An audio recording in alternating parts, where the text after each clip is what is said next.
CareFinder is a real estate company that focuses on property development within the Gambia. We pride ourselves with providing not just quality and durable houses, but also state-of-the-art designs tailored to our clients' tastes and expectations. Our unique experience and expertise is second to none in the industry. We are currently building and selling 3-bedroom bungalows at Sukuta Traffic Lights and Jabang. We're also building and selling 3-bedroom story buildings at Sukuta Paradise. Other sites are also in the pipeline. With CareFinder, payment options are available. With just 40% deposit, you can get your house started.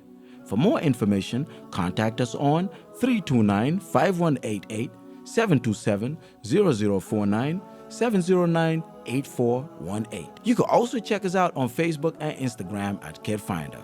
With CareFinder, you are assured of a secure investment.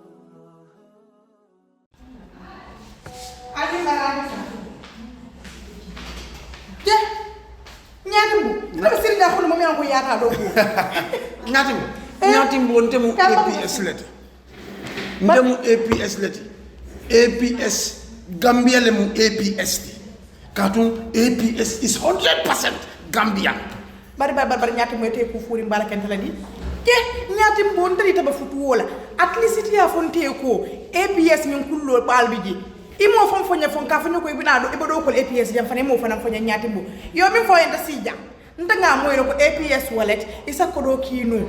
Min tata fa wuli muan ime charge fenna wala nta sindi jang ako ngatimbo nko ko kabo transuto kata wala fa wuli muan ite fenne dola womu zero file bitun kabo wo 20,000 la ka sele sal eke tamna eke charge na fa abuka fensi oui 1% na malam mati wota yara gamen no be nyanta wala kana APS wala tele mobile ko ka kodo ki ibadi ngol yaje ni APS kabrin nan credit ko to bari min kum mayata be wala fa mo kas pawat ni suto be during suto be dibidin abe tema biti kol sonda ila APS mobile lo sika ni asika to ya safe da men ko fen ko atondi nawek ha ni oto je nyamen do tachi ama ni ama do abanta ila kas power isa hawasima ajibe free joriti je otam baden gameno albe sito wulle fisiyata alna leta APS wallet yela la mobile kon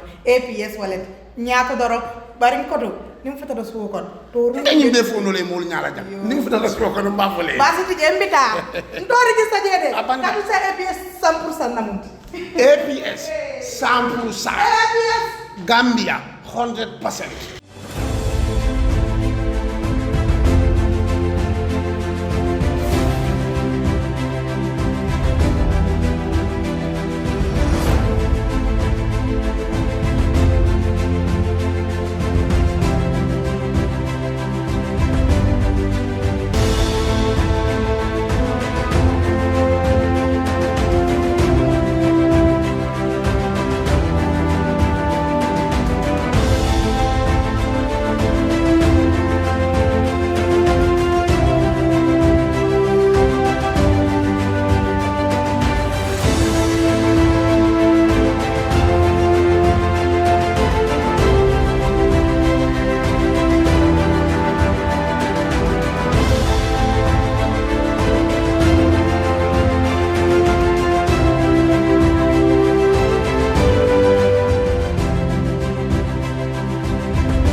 di amaat kontante ak mbégte di leen dalalaat fii ci Kër Fatou ak suñ programme bi ñuy ooyee the Grand Bantaba, another Grand Friday, another grand show, another grand guest. When I unveil my guest, you will see why I had to emphasize the grand this time. I might be biased, yes, I own it. That's okay. It is Neneh, you know Neneh, and the woman gender, but that's all right. But kontaan nañ trop pour amaat leen fii di wax ñëpp juma mubarak di leen dalal di leen ñaanal ajuma bu sell, ajuma bu ànd ak naat, ajuma bu ànd ak yiw ak taranga ak jàmm ju bari. Tey tam ñëwaat nañ fii nii pour waxtaan askan bi indil leen ay yeneen topic yoo xam ne mooy lëmbee réew mi, topic yoo xam ne moom la askan bi bugg a dégg, moom la askan bi bugg a wéeru pour am dalal am leerte ni ma koy waxee rek fii du ne ñoo gën a am xel suñ xel a gën a màcc ñoo gën a xam ñoo gën a mun waaye xalaat rek lañ fiy toogee pour indi leerte yépp liñ ci jublu mooy yokkute ak jëm kanami réew mi ak askan bi kon di wax ne rek mboolem luñ fi wax rek lu rafetut ngeen xam ne suñ matadi la waaye bu rafetee rek ngeen xam ne ci yàlla la saa yu nekk nuñ koy defee rek dañuy dalal ñi nga xam ne ñooy jàpp ci programme bi ni dañuy dooleel saa yu nekk kiñ cee njëkkee mooy Kër Fayda suñ ne lu ñuy def mooy ñoom dañuy yëngu ci yëfi jaay ak jënd kër ak sampa képp koo xam ne yaa ngi bugg a jënd pàkk képp koo xam ne am nga pàkk bugg koo jaay kër guñ sampa bugg a sampa foo war a dem mooy Kër Fayda nombay dinañ ko def si screen bi ngeen jël ko jokkoo ñoom boo xamul sa loo bugg a def rek waaye am xalaati sampa kër oo bugg a jënda kool leen waxtaan ak ñoom dinañ la xelal dinañ la dalal bi nga xam ne li nga bugg a di nga ko mun a am ci ñoom kon Kër Fayda óor nañ leer nañ jokkoo leen ak ñoom ñu jàppale leen ñaareel bi ku ñuy dalal di ko jaay jëfal mooy APS ñamit ñu ngi yëngu ay financial institution lañ ñu ngi yëngu si yëfi xaalis financial transaction jaay ak jënd joxe ak jël APS nag li ñuy def mooy oyofal mbir mi ñu indi li ñuy ooyee mooy seen APS app bi képp koo xam nga am nga téléphone boo mun a connect si internet nga download APS app bi soo ko download te di nga mun a jëflante ak seen services yi ak li nga xam ne lépp moo nekk si app bi ñu ne déet waay ci saa yi nekk ni ñu ne nawetaan la xale yi ndaw yi ñoo ëpp ci dëkk bi ñëpp ñu ngi yëngatu si nawetaan bi loolu mooy seen bugga loolu lañ am cofeel APS ñëw ne indi nañ leen APS wallet boobu noonu dugal ci xaalis rek mun nga cee jëndal lépp li nga xam ne moom nga bugg a jënd foofu noonu boo demee lopitaan mun nga faa jënd ay ticket si lopitaan bi fay ko ak sa APS wallet bi pour nawetaan bi mun nga faa dugal xaalis jënd ay ticket si bépp nawetaan ak fépp fu mu nekk ci réew mi nga jënd foofu noonu sa nawetaan ticket si mun ngaa fay pass taxi driver yi képp koo xam ne woon ngeen a joxe wante xaalis daal APS mu ne ñoom yombanal nañ leen ko pour ngeen mun a use seen app bi ak seen wallet bi ngeen def loolu amul suma xaalis bi réer na amul suma xaalis bi sàcc nañ ko parce que xaalis bi si biir téléphone bi la nekka ñu ne déet APS xëyaat ne hey indil naa leneen lu ees mooy lan dafa am link boo xam ne moom lañ unveil link bi boo ko jëlee nga yónnee ko nit kooku bu jëlee link boobu noonu mu yónnee ci nit xaalis APS ñu ne dinañ leen may lu tollu nit $1,500 junne ak juróomi téeméer waaw ci jamono gi nekk nii junne ak juróomi téeméer mun na lu bare mun naa dem marché mun naa dugal nit mun naa tooga mun naa jox lunch a whole week njaboot ji kon APS du ne dañuy jël ci yéen rek waaye mboolem luñ jël ci yéen dañ leen koy delloowaat kon dem leen ngeen download APS app bi APS wallet bi and link bi nga xam ne moo fa nekk ngeen yónnee ko képp ki nga xam ne mooy seen xarit seen dëkkandoor seen naataango pour mun a am ci xéewal gi nii kon di jaajëfal APS rek ci dooleel bi ñuy dooleel saa yu nekk pour ñuy mun a ñëw fii nii ajuma bu nekk indil leen programme yi waxtaan askan bi nuñ koy defee rek damay tontu si suma naataango yi nga xam ne lay bokkal plateforme bii nii njëkkee ko ci suma xariti xol bi Thiam Babel Demba Thiam moom damay bàyyi nag di ko tagga parce que su ma ko taggee du may baatare so damay ne MC Thiam rek ma MC MC day baatare ndax affaire bi gën a nii Thiam di la dalalaat rek beneen aajuma bàyyi la nga nuyoo askan bi ñi nga xam ne ñoo ñuy seetaan jërëjëf Neneh ñu ngi laa gërëm di la sant bu baax di nuyu ñuy seetaan programme bi yëpp di la gërëm tam di la sant si taxawaay bu nga xam ne yaa ngi koo def si liggéey réew jos tam de wane lii liggéey réew la kenn ku nekk rek da ngaa béy sa waar ñu ngi bàyyi suñ soxla yi bàyyi suñ liggéey ñëw toog fii lu waxtaan na réew mi dam day wax ne nekkul ñoo gën a xam ñu toog si kër yi ñoo gën a xam sa dan ñu toog fii yàlla daf ñu jagleel ret ñu xam ne ñu toog fii di waxtaanee mbiri réew mi ñu ngi laa gërëm bu baax tam di nuyu itam suma naataango itam muy ku mel ni Talibo NPP borom Mali di ko nuyu bu baax di ko Mali bi tiital na la de Talibo di la ñim Mali ta Kaffrine MC yàlla ko itata Mali ama ko siino ma ñena ñim Mali ta ñena mo ma Mali dafa naa bàyyi xam na mbiri Mali am na fan la wala wax affaire Mali waaw because affaire Mali waaw feeñ ngeen so ñu ngi ko nuyu tam di ko gërëm bu baax si taxawaayam tam si déggoom tam ak si ni ku nekk si loo nekk na nga ko waroon na nga ko gërëm tam si liggéeyam tam Talibo di gërëm tam Baye Sonko Gambie moom tam ñu ko gërëm bu baax tam si liggéeyam tam dam day wax ne ni ku nekk rek si loo nekk da nga ko war a góob da nga ko si war a wane fii nga nekk olof Njaay day wane ragal fiitu dafa xaj wërsëg so lii yëpp liggéey la ñu ñëpp kenn ku nekk si different political party ou different movement leen nekk wala neen fi nekk ñu xëcc wante suñ peree ñu toog fi naan ataaya waxtaan kaf because lii moo yóbbu réew moo tax suñ supporter si def xel bu baax te mun ngaa nekk social media bi di saaga di haste di def lu nekk ñun ñu xam ne ñooy kilifa yi suñ parti yi te ñooy toog si jotaay di waxtaan daje si ñeente yi daje fu nekk kon loolu war naa tax ñu war xam ne Gambie dëkk bu ndaw la lu gën a am solo mooy ku nekk mun nga jaay sa agenda sa programme si yar ak teegin waaye ni ngeen nuyu ñëpp di leen wax ne asalaamaaleykum. jërëjëf Thiam nuyoo bi rafet na kontaan ci rek namo naata kotenke juma lundo bari mbatu ngi bula follow ite ni jibe real ye ñoo konton jandi mbedun na programme oto bari kana MC danku no ni MC la fita ate fa nang yedum mutola ayata mali wala ayata bisaw no bari farandara la bisaw ngejele juma MC nul atata mbe China ila natalo futatamba ante mango kala muta Abang kala fo bisa. jena bisaw Thiam kan ngeen bisaw te yugo muto daa na wala Talibo yange sos talibo yange no Say mu ne. mu ne gis na ma Say mu ne. Gis na le. ntede nga Yalo ido ko mo le pacci kan jang ko ma pacci do to kala.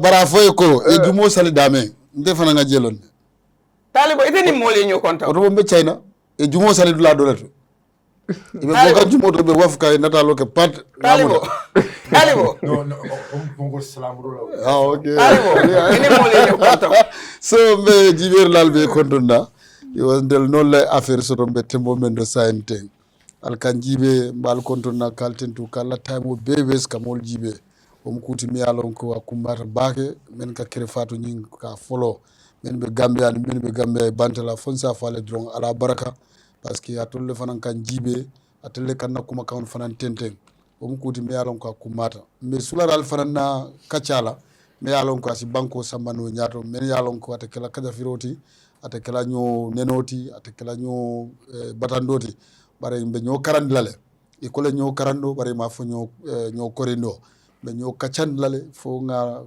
lodula kili beni na mira kola mu beni na lafinna kola fanam bare at the end of the day is Gambia one Gambia so mbe na panelisol konton na men keta MCT MC politicien lo ma fanante nga jele mod sabal ya junka akonoto afana ya junka koto wolem de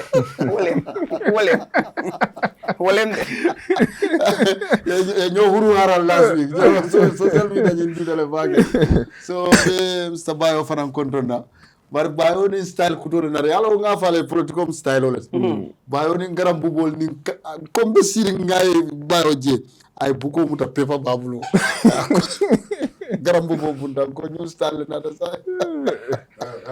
kombe ko man la duma ko ma fala aytul kurus la bi je fo bakar la bi je No, ya dol mama dol mu ñul ngala ñul ko ben ni kada fengel lato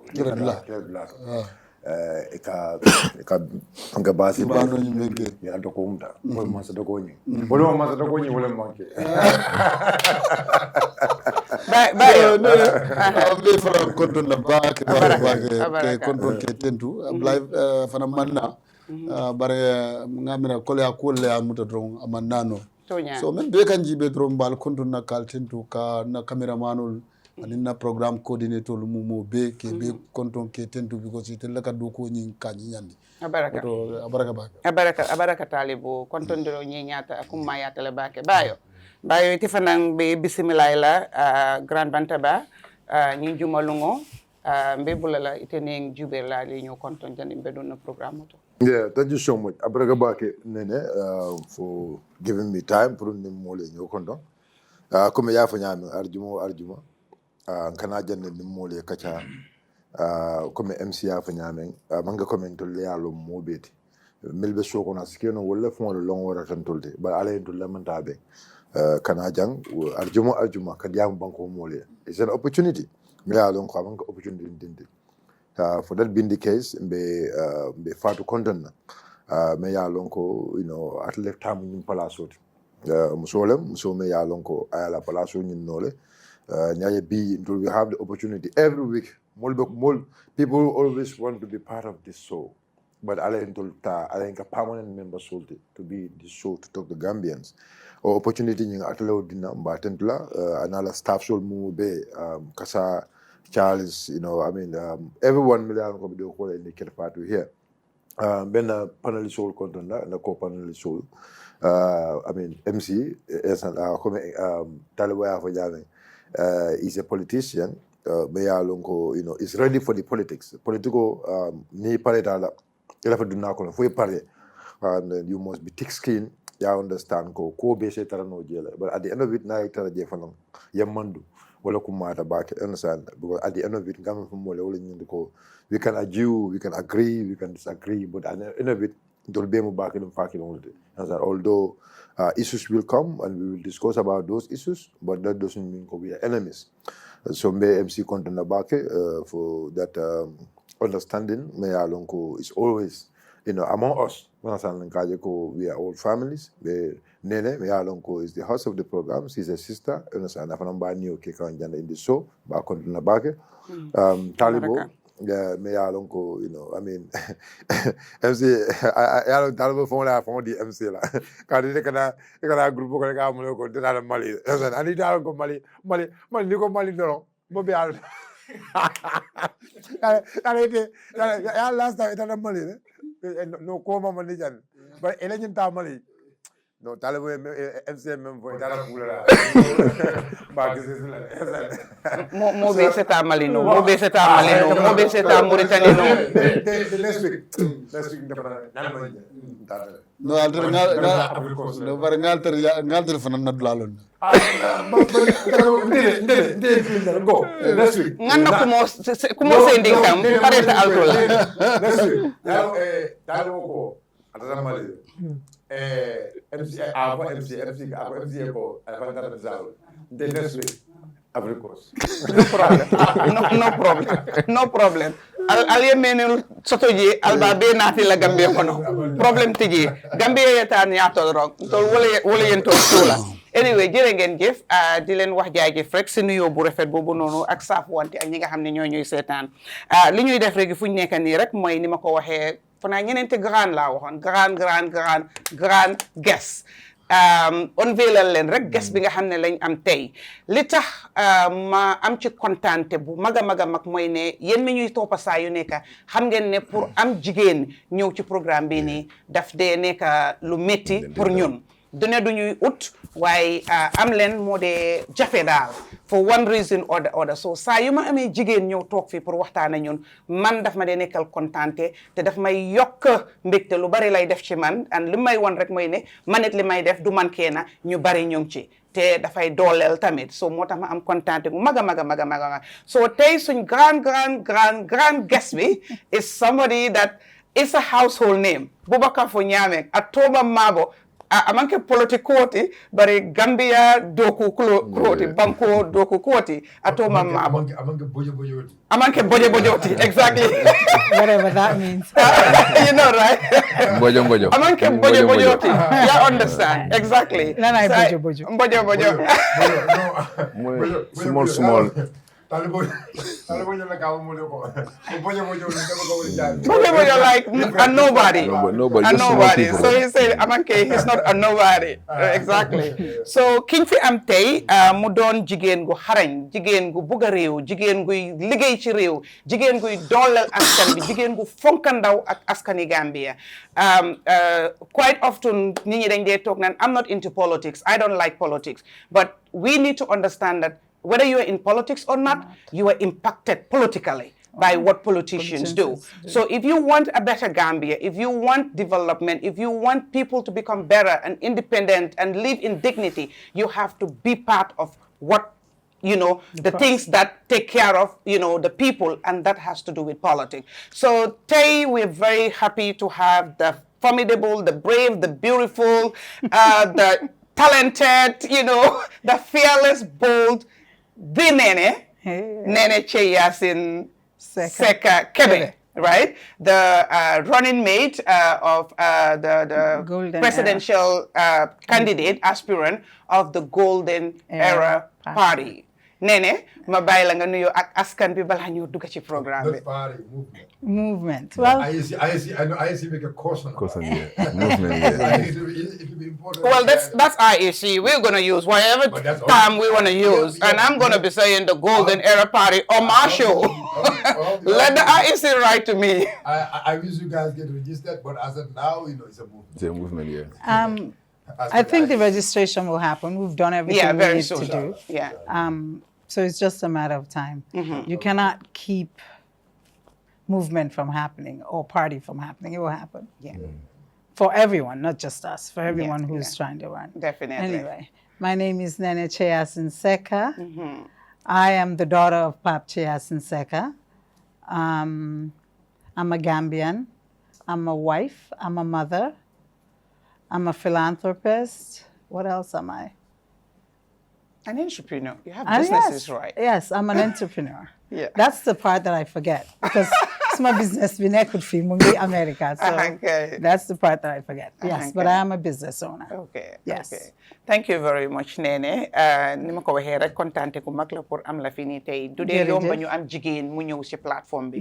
Góor yi ñoo di dominate. And man, as a woman advocate, I want women to come. So anytime jigéen ñëw. I know, right? tey show bi dafa ala daw me. Yeah, because ñu ngi am ñaari jigéen ñi ñëpp ñu ngi tudda Neneh. And guess what? We show up and realize our colors are coordinated. Isn't it? It's not a coincidence. It's destined to happen. Waaw lii la yàlla dogal ku yeboon nangu kon Neneh ñu dugg ci programme bi gay gis nañu la seetaan am nañ introduction boobu noonu te ñu bari I guess ne they've come across you in social media or your activities, because again recently we saw you engaging with rural women, CAFO's group and all and the sort. The people that have been following you and maybe you not following your social media will have the opportunity to know that from here and all that. So liñ dee def rek saa yu nekk balaa ñoo dugga si main topic bi discuss ak guest bi dañ dee bugg a wax li nga xam ne mooy trending issues, current issues si xew within the week. And tey fiñ bëggoon a waxtaanee mooy ne lu am importance parce que li ma dee wax rek yëfi réew ñëpp a ko bokka tanka doomi réew o ki dëkk ci réew so lépp luy affect réew mi ñëpp ñoo ci am cër ñoo ci war a bokka te li ñëpp a bokka bur xaal ñu oola ci li ma bëgg ñu waxtaanee mooy gis nañ ne yet again government bi ñu ngi def announcement ne dañoo continuer seen ID card issuance biñ commencé woon some time back this time ñu ngee dem Guinée Bissau waaw suma dikka man jarut ñu jox ma parce que man maa am naa ba pare ñu ngee dem Guinée Bissau waaye prior commencé woon nañ ko Mauritania mu indi coow gu baari nit ñi di laajte lu tax ñu war a def loolu noonu amiin ñu jógee foofu noonu ñu dem was it Congo Talibo maa koy Allah government ñu dem foofu noonu ñu jógee fu waat léegi ñu fogoon ne bàyyi nañ sa parce que wax gi bari na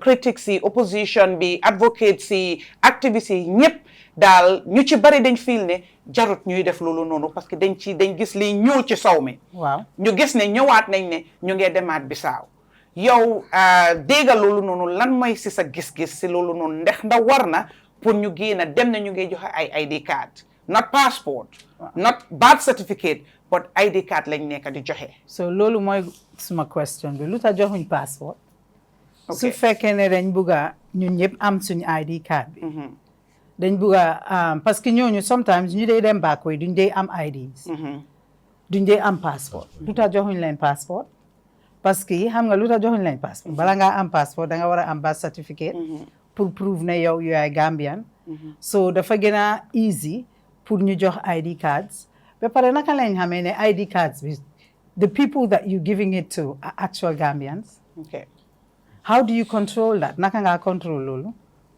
who monitors that this is just another political scheme to control the people that are going to register for the next election. Wow. That's what this is. Okay, because this is something that a lot of people also alluded to or suggested or insinuated. Because again, since boom commencé, indi wuñ ay leerte the processes and procedures Exactly. and modalities Exactly. and how they verify going about it. How do you it is. verify? And that's we've been doing. Try nañ nag ñun plateforme bi ni pour invite immigration pour ñu ñëw ñu mun ñoo leerala not ñun waaye askan bi nga xam ne ñu ngi laajte probably am na reason lu tax ak modalité yoo xam ne maybe people will be convinced waaye ñun amanguñ loolu noonu. Su fekkee ne sa passport leen use on duñ am reason pour waxtaan li ñoo waxtaan lii. Su fekkee ne ID card rek nga joxe. ID card ku nekk mun na ko am. Sarel ñoon ñu fi am nañ ID card. So for you to be able to transition from ID card to your voter registration card, ñun ñëpp xam nañ le loolu it's very, very easy. If you care about the process, jox leen seen passport bi. That's one. Two, diasporas contribute between $750 million to $1 billion every year into the Gambian economy. That's huge. Yes. If diasporas stop giving into the Gambian economy, for all intents and purposes, economy dina collapse. Parce que ñooy support ku nekk fii am xol bu seeda mun a dunda dafa am ku nekk abroad loolu tax ñun ñëpp that's why we're able to live the way we live. Right. So su fekkee ne loolu lañ bëggoon a def and they had the right intentions lu tax the people that live in the diaspora cannot vote lu tax they have not gone back and given those people their ID cards. If we're giving that much into the economy, why do people in the diaspora don't have a say? The intention is not genuine. This is another way to camouflage the process. Because Momsi Bopam Hamnane Gambians in Sona, 60% of Gambians have no intention to vote for Barrow the next election. Okay. The only way it's going to happen is if these things are put in place to cheat the process. That's a fact. Because I say 60% because before you decide to open Golden Era Party, we did our independent study. Okay. We paid an independent company to do our study. And the study shows that 60% of Gambians today do not know who they're going to vote for. And if they vote, Barrow is not the person they're voting for. So he knows. They're looking at the numbers. That's one. Two, I bring this up. I know this is not the question. Alajulole and Mali. The other reason why Jame nyo mungenyo kunekange har Jame ngenyo next month. He's coming next month. Nyun hamne ne dunyo why nyom yepange wahne mungenyo. After almost 10 years, if I were President Barrow, I would be worried. Because if he had done a good job, people wouldn't care about Jame. Gambians then sona. So anybody that comes into the system that they feel like munlalena jo hope, then you're under kuku. Can change the situation. They want the situation to change. And President Barrow, we voted because then bugon change. Why, man, when I look back now, Gambia is worse now than it was 10 years ago. Ñun ñepp xam nañ niñ sonon si Jammeh. Why legi? Jammeh seems like an option to us. Nga xam ne dëkk bi dafa metti. So he still has a chance to change things. Understand? Gambians want to be led. They're peaceful people. They want solutions. Boy, ban solution nga gis fi. There is no solution. I went to the market yesterday. I met some women yesterday. These women have paid school fees with all their monies. Legi amuñ xaalis pour dépasse, amuñ xaalis pour continuer seen business. That is not supposed to happen. Yeah. Not with the kind of money that is in Gambia. Not with the kind of money that your Auditor General is saying is missing. And the Auditor General is not an opposition. He was put there by him. And Momunge Wahne, $1.5 billion is missing in 3 years. It cannot be accounted for. That is showing gross mismanagement. Yeah. Look how Halis Bobu. That money was for school fees. That money was for education, to help the educational system. That money is for the hospitals. That money is for us Gambians to live in dignity. Look how Halis. Pepare, so what have 1.5 billion? Ninyi ding de gum lana 1.5 billion. Yeah. Lulu, it's 1,000,000 times. All is been of a body. To break it down. To break it down, just imagine someone halat that kind of money. 1,000,000 times more than 1 billion. But you are saying in 3 years you cannot account for 1.5 of that? That is But then gross again, it's not mismanagement. even in dollars. You're talking in I'm dollars. talking in dollars. So in dollars. In dollars is more money I comprehend. Yeah, okay. Because 1,000, 1,000,000 times is 1 billion. That means you're not fit. Now, talking about Jame, which is still okay because, you know, Mugi just helped we are good and people are still talking about it. Yeah, it's part of the discussion. It happened Absolutely. All last week, we couldn't get transportation. Yeah. People were all over the place. They're running to go listen to him talk about something that is not even realistic. Yeah, exactly. That tells you, us Gambians, we are desperate. Because we spoke to some of the guys from that camp, the No to Alliance, that, you know, is being led by Jame, that feel that Jame is still the supreme leader. Mm-hmm. And we understand that this was just announced less than a week, that Jame was like, okay, I'm going to address you guys, and they just distributed information. But now looking at the number of people that converge there, right? That speaks volume. Exactly my speaks point. volume, exactly. Wow. And again, a lot of them, if you had an encounter with them prior, they will tell you, Jame harna ko besona, harna ko besona, do ñew. But with this announcement, it's like people now, you know, that hope has been rekindled. You forget, okay, Jame dina ñew. So just to buttress your point, okay, even ñu ñakon yakana Jame dina ñew, bi Jame waxe ne ma ngay ñew, ndax dega la ndax du dega wax rek la. Because again, yaga na ñew dega Jame dafa ñew te Jame ñewul. Waye ñep ñu ngi just daw, feel ne, oh, you know what, our savior is coming back again. Bepare man, si lolu su fekkene man my mom, yalla mu ko won signs yep ne Gambians kontaan. Today yow yaay kan, what who do you mean? Su fekkone man my Barrow. Oh, and okay, President Barrow you mean. President Barrow and his administration. Dina hol si lolu yep ne hejna man understand mané Gambians are not happy. You ma resent. Why behaviors these consistent behaviors mu ma won ne dama wara halat li ma def. Nit feel neglected. Right. They feel like they're not being heard. So anybody can come and create a revolution that can lead people away from you. Right. So su fekkene yaay sun papa, yow dang ñu buga, dang ñoo déglu. So to piggyback on that, what would you say? Because Barrow has several advisors, you know, special advisor on youth, on politics, on business, different things. You know, what would you say? How good are those advisors doing their job to the president? Because they're supposed to be the eyes and ears of these advisors. And if Barrow doesn't see these things, they should be the ones to be able to bring it up and make him aware and maybe take decisions that are going to avert this situation. What do you think? How good are these advisors? They're selfish. I give everybody a D-. Oh my God. Yes. I give everybody a D-. I spend a lot of time at the hospital in Banjul. People sleep on the floor. Oh, yes. People buy their own syringes. Ñoo jënda seen garab yi boppa si lopitaan bi. Si suuf la ñoo tëdda. Last week, dama doon seetaan YouTube. Was it YouTube or TikTok? Ñaari jigéen ñu ngi wosin, ñu ngi share benn lal. Yeah, I think it went viral. It went viral. Brikama, yeah. So doma wax ne yow do gis lolu. It's not possible. He has disconnected himself from the ones who voted for him. So yow so buge nga dem Mauritania, so buge nga dem Madagascar, so buge nga dem Alaska. So fi toge sa ken du am jama.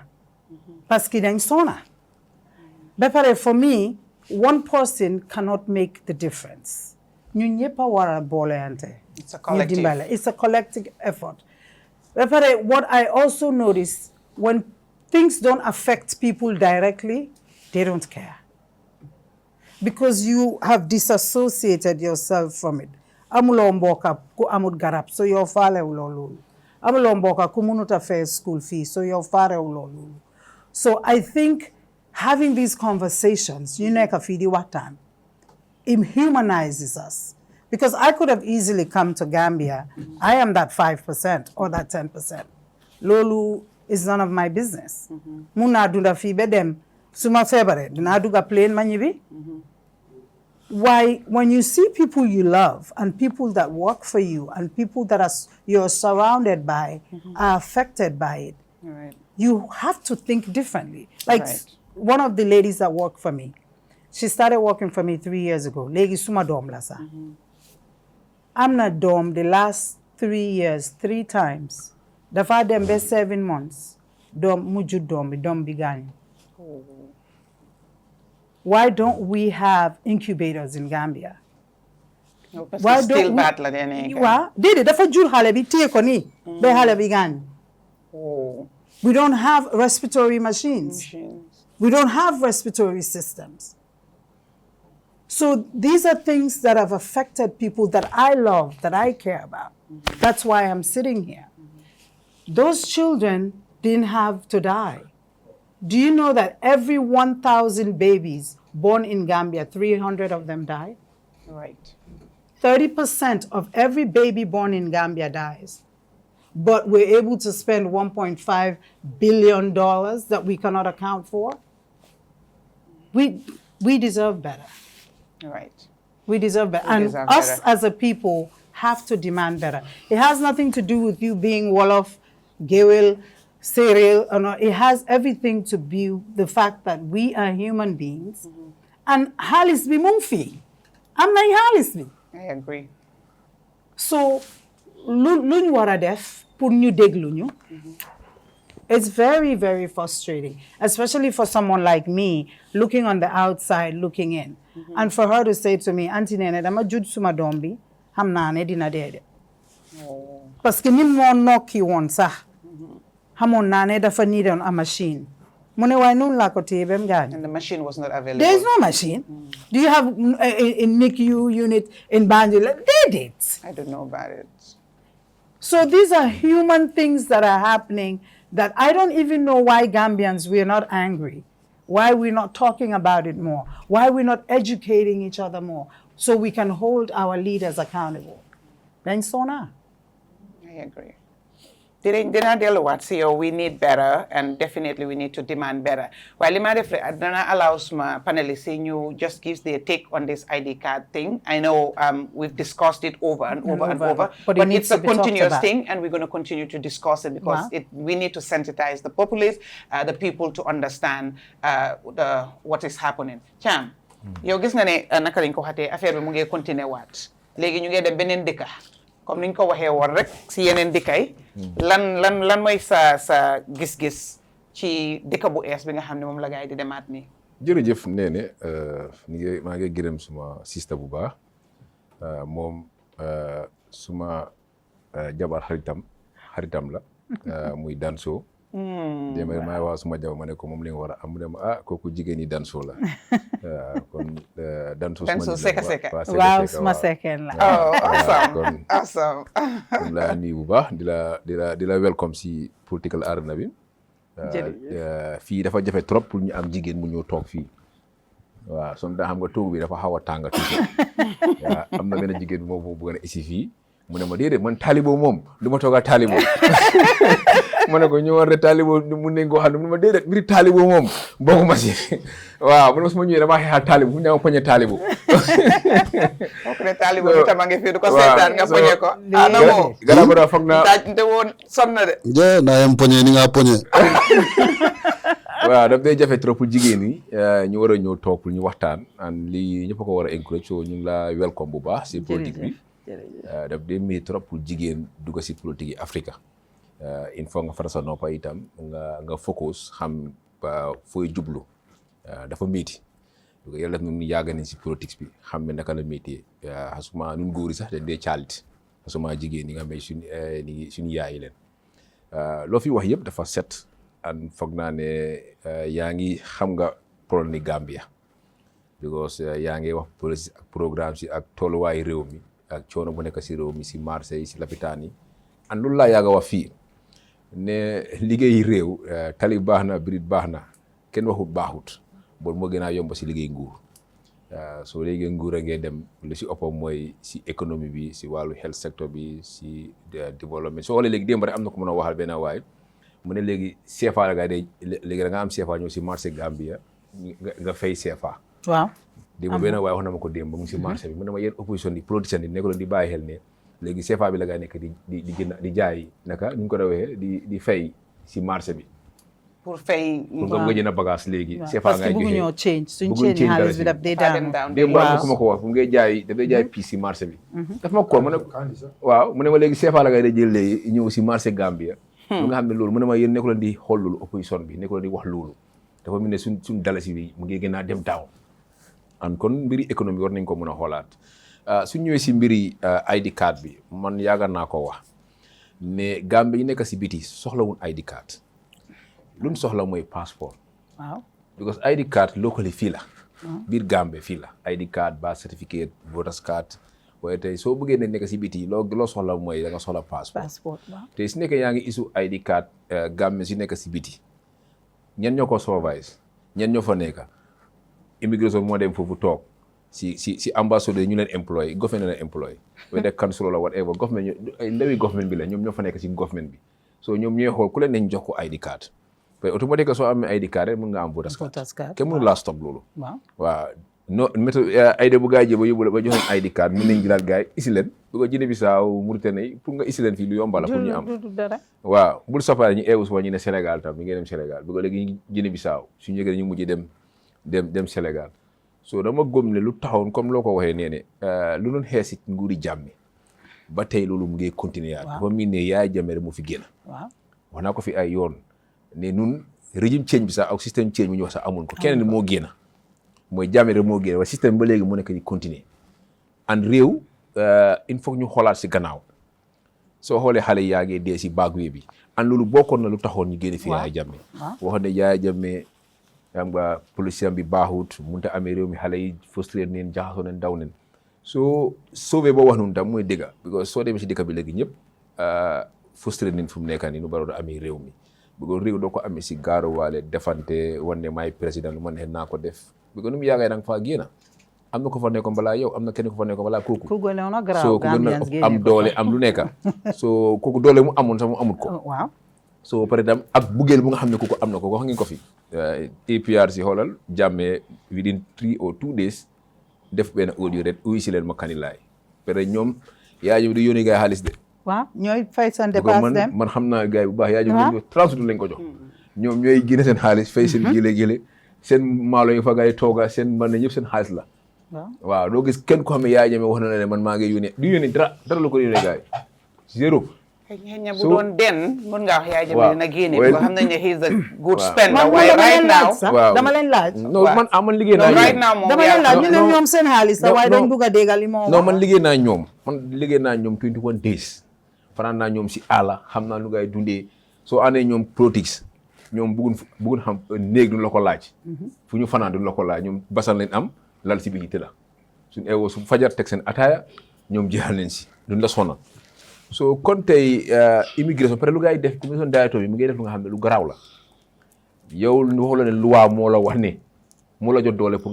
nga dem joxe ID card Gambie si nekk si diaspora bi yow nga ne nga am executive nga am an executive loolu lañ TRC bi wax ne jël nañ fi suñu ay office yu bëri ñu la ne executive nekkul loi lettre bu ngay génnee from the office of the president loolu la gaa bi na ne dem executive la ngay am from the president pour ngay dem Guinée Bissau joxe ID card peut-être ñu ne executive loolu nekkul loi wax nañ ko si TRC bi esa naka mbay wax na ko foofu tee na suñu ay kilifa bay foofu wala la executive wala ñu jël nii nekkul loi normal dafa dem si assemblée bi ñu vote MP dam laaj la naka la ñu xool ban méthode la war a use pour war a dem jox ñu ID card waaye su nekkee yaa ngi executive loolu lañ waxoon ne Yaya Jammeh loolu lu ëpp si on a Yaya Jammeh loolu la woon dafaa koor ma ne hello demal si central bank hello demal fii teel ma kii dafa mel nii ñu ne executive from the président nekkul loi soo su nekkee loolu yow immigrant director yaa ngi def loolu ëllëg da ngaa tooga si télé sa njaboot bi di gis sa papa ñu ngi ko toroxal si télé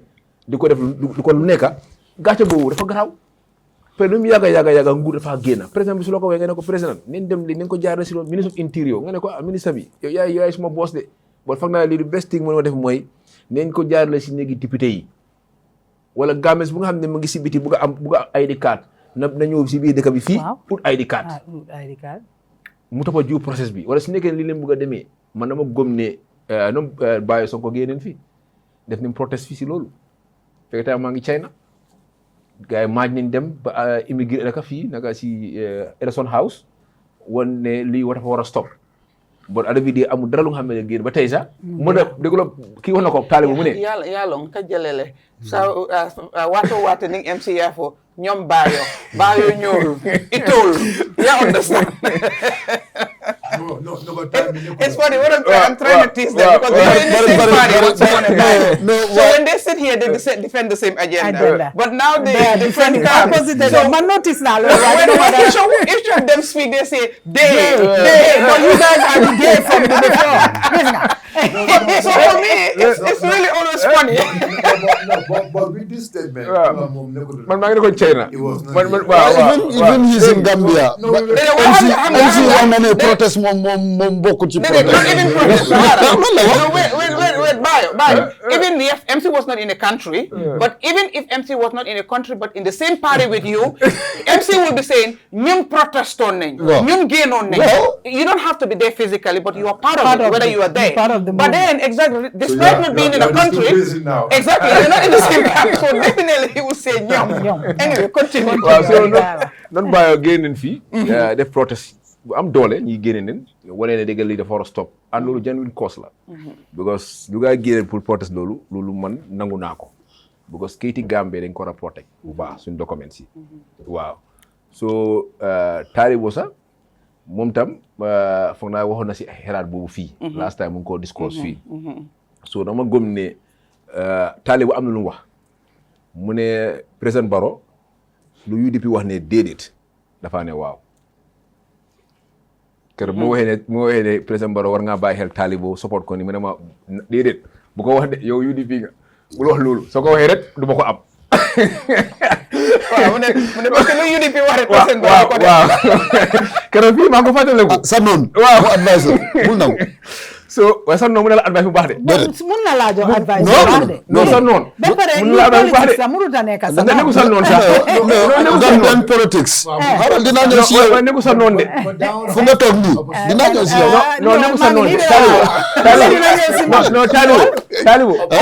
bala ngaa ñëw waxala caam de. waaw Talibo non sax noonu. li nekkul noonu. li nekkul noonu. lii dafa nekk lu nga xam ne gis nga soo bëggee am sa strength. MC parti. MC léegi UDP suñ la advice doo nangu. non mun naa jël seen advice. MC rappel. MC rappel non mun naa. it's okay. waaw garaaw. Thank you. Namo. Okay. Yalo nyinko ndiamuta nyinko la some few times in the past. Yes. But it's a continuous thing. Okay. You understand? Iko ibeta Bissau. You understand? Again, critics, opposition, you know, a lot of people feel that, like Neneh said, the genuinity is not, the intentions are not right. There is a hidden agenda. Wow. What, it's a mirror law. Yeah, mbe nalunta mba fan konto na Neneh. Mba fly welcome to the political arena. Ya lonko ate fana hammo soto pour ka dun Gambia la politiko kono. C'est Gambian musolomu wo nga welcome back because democracy member Gambia President Barrow la man sakunda koto is different from the former government pour muso fon ye mira fon ka ke candidate pour ka advocate ka mola sula kuofo wala ka banko la problème ofo o damma nyim banko kan damma o fana mu ku dolati mi yalon ko non tangolam so mba fly welcome to the political arena. Si advisement di dro ni be duna politiko kono ni nin kam fanar akati bulle ni atare ni fanyita ndole nata akati bulle bari ite banko study bring ko na fo katon yeta banko be round ya jibe mune be banko ka ye mol nyininka wotumo mune bi jang ani say mune bi jang ye nyim be kaf nyoma ena ila political party o law otmo le bal na mune be Gambia bota min totole kabo 2016 kana met sign wato mento and kabo independence mune be caring o santoto and mune be caring as at now your history nyininka from the communities ni yo foy wotmo e bal na ko Gambia abota min totole anata min totole o kumata mola me alon ka foko i hammo soto pour ka political party lo nyim banko kanja ini molje kacha bake akana ke social media information di wala ite borta kombo jan drone e jandam malalong e malom munebe koyna e malom munebe katon e wulta drone e ko be mansa kunda chochola ibe disappointment sur lale la ba ba mun dal ko mansa kunda ka kukela satra hani banko mol men ke la moy wala kajele ite fo be nyim banko men nyinen kay man nyim banko understand so ko be diam la nyim banko la ko la so adum politician jama bijang wala ke ta ika wuli drone yalla man dung ala political party tung lafta nga ID card ko fo sign den nga dung atela party and ala activities to man dung je follow na ID card do ne fola ganim bedun na atela kacha ID card ya explain le bar ni mo man la fu mo understand la ta understand ko min kam min fo drone ni ku do nata politico kono ifana man la fi mole kuni wo ku kono ibe batarole nat la ko nyin kono adum Gambia ndolu MPP Mansa Kunda ndalta nyina le premier criticize bari information pour access sur la side is very simple itata immigration wo itata dawdandi e ka information o sur le Mansa Kunda lota jang minister of interior and immigration itata o Mansa Kunda kono ya explain why be ID card dika Gambia jaite passport sur no le man ID card sur the same thing at any other countries ite passport sur no la mang ID card sur andu nyinka Kenya me akake molle la complaint to the embassy no it's also to know with an ID card it's a passport to know with birth certificate birth certificate kakele ID card kakele that's what I'm saying because near foko it also to like ID card soto you know it seems like the only thing you need is an ID card but lafta clarify foko it's a passport to know near birth certificate soto or alkalos attestation it's a passport mina kayeje ni data ID card passport nyinin card la ike nyinin ka birth certificate lale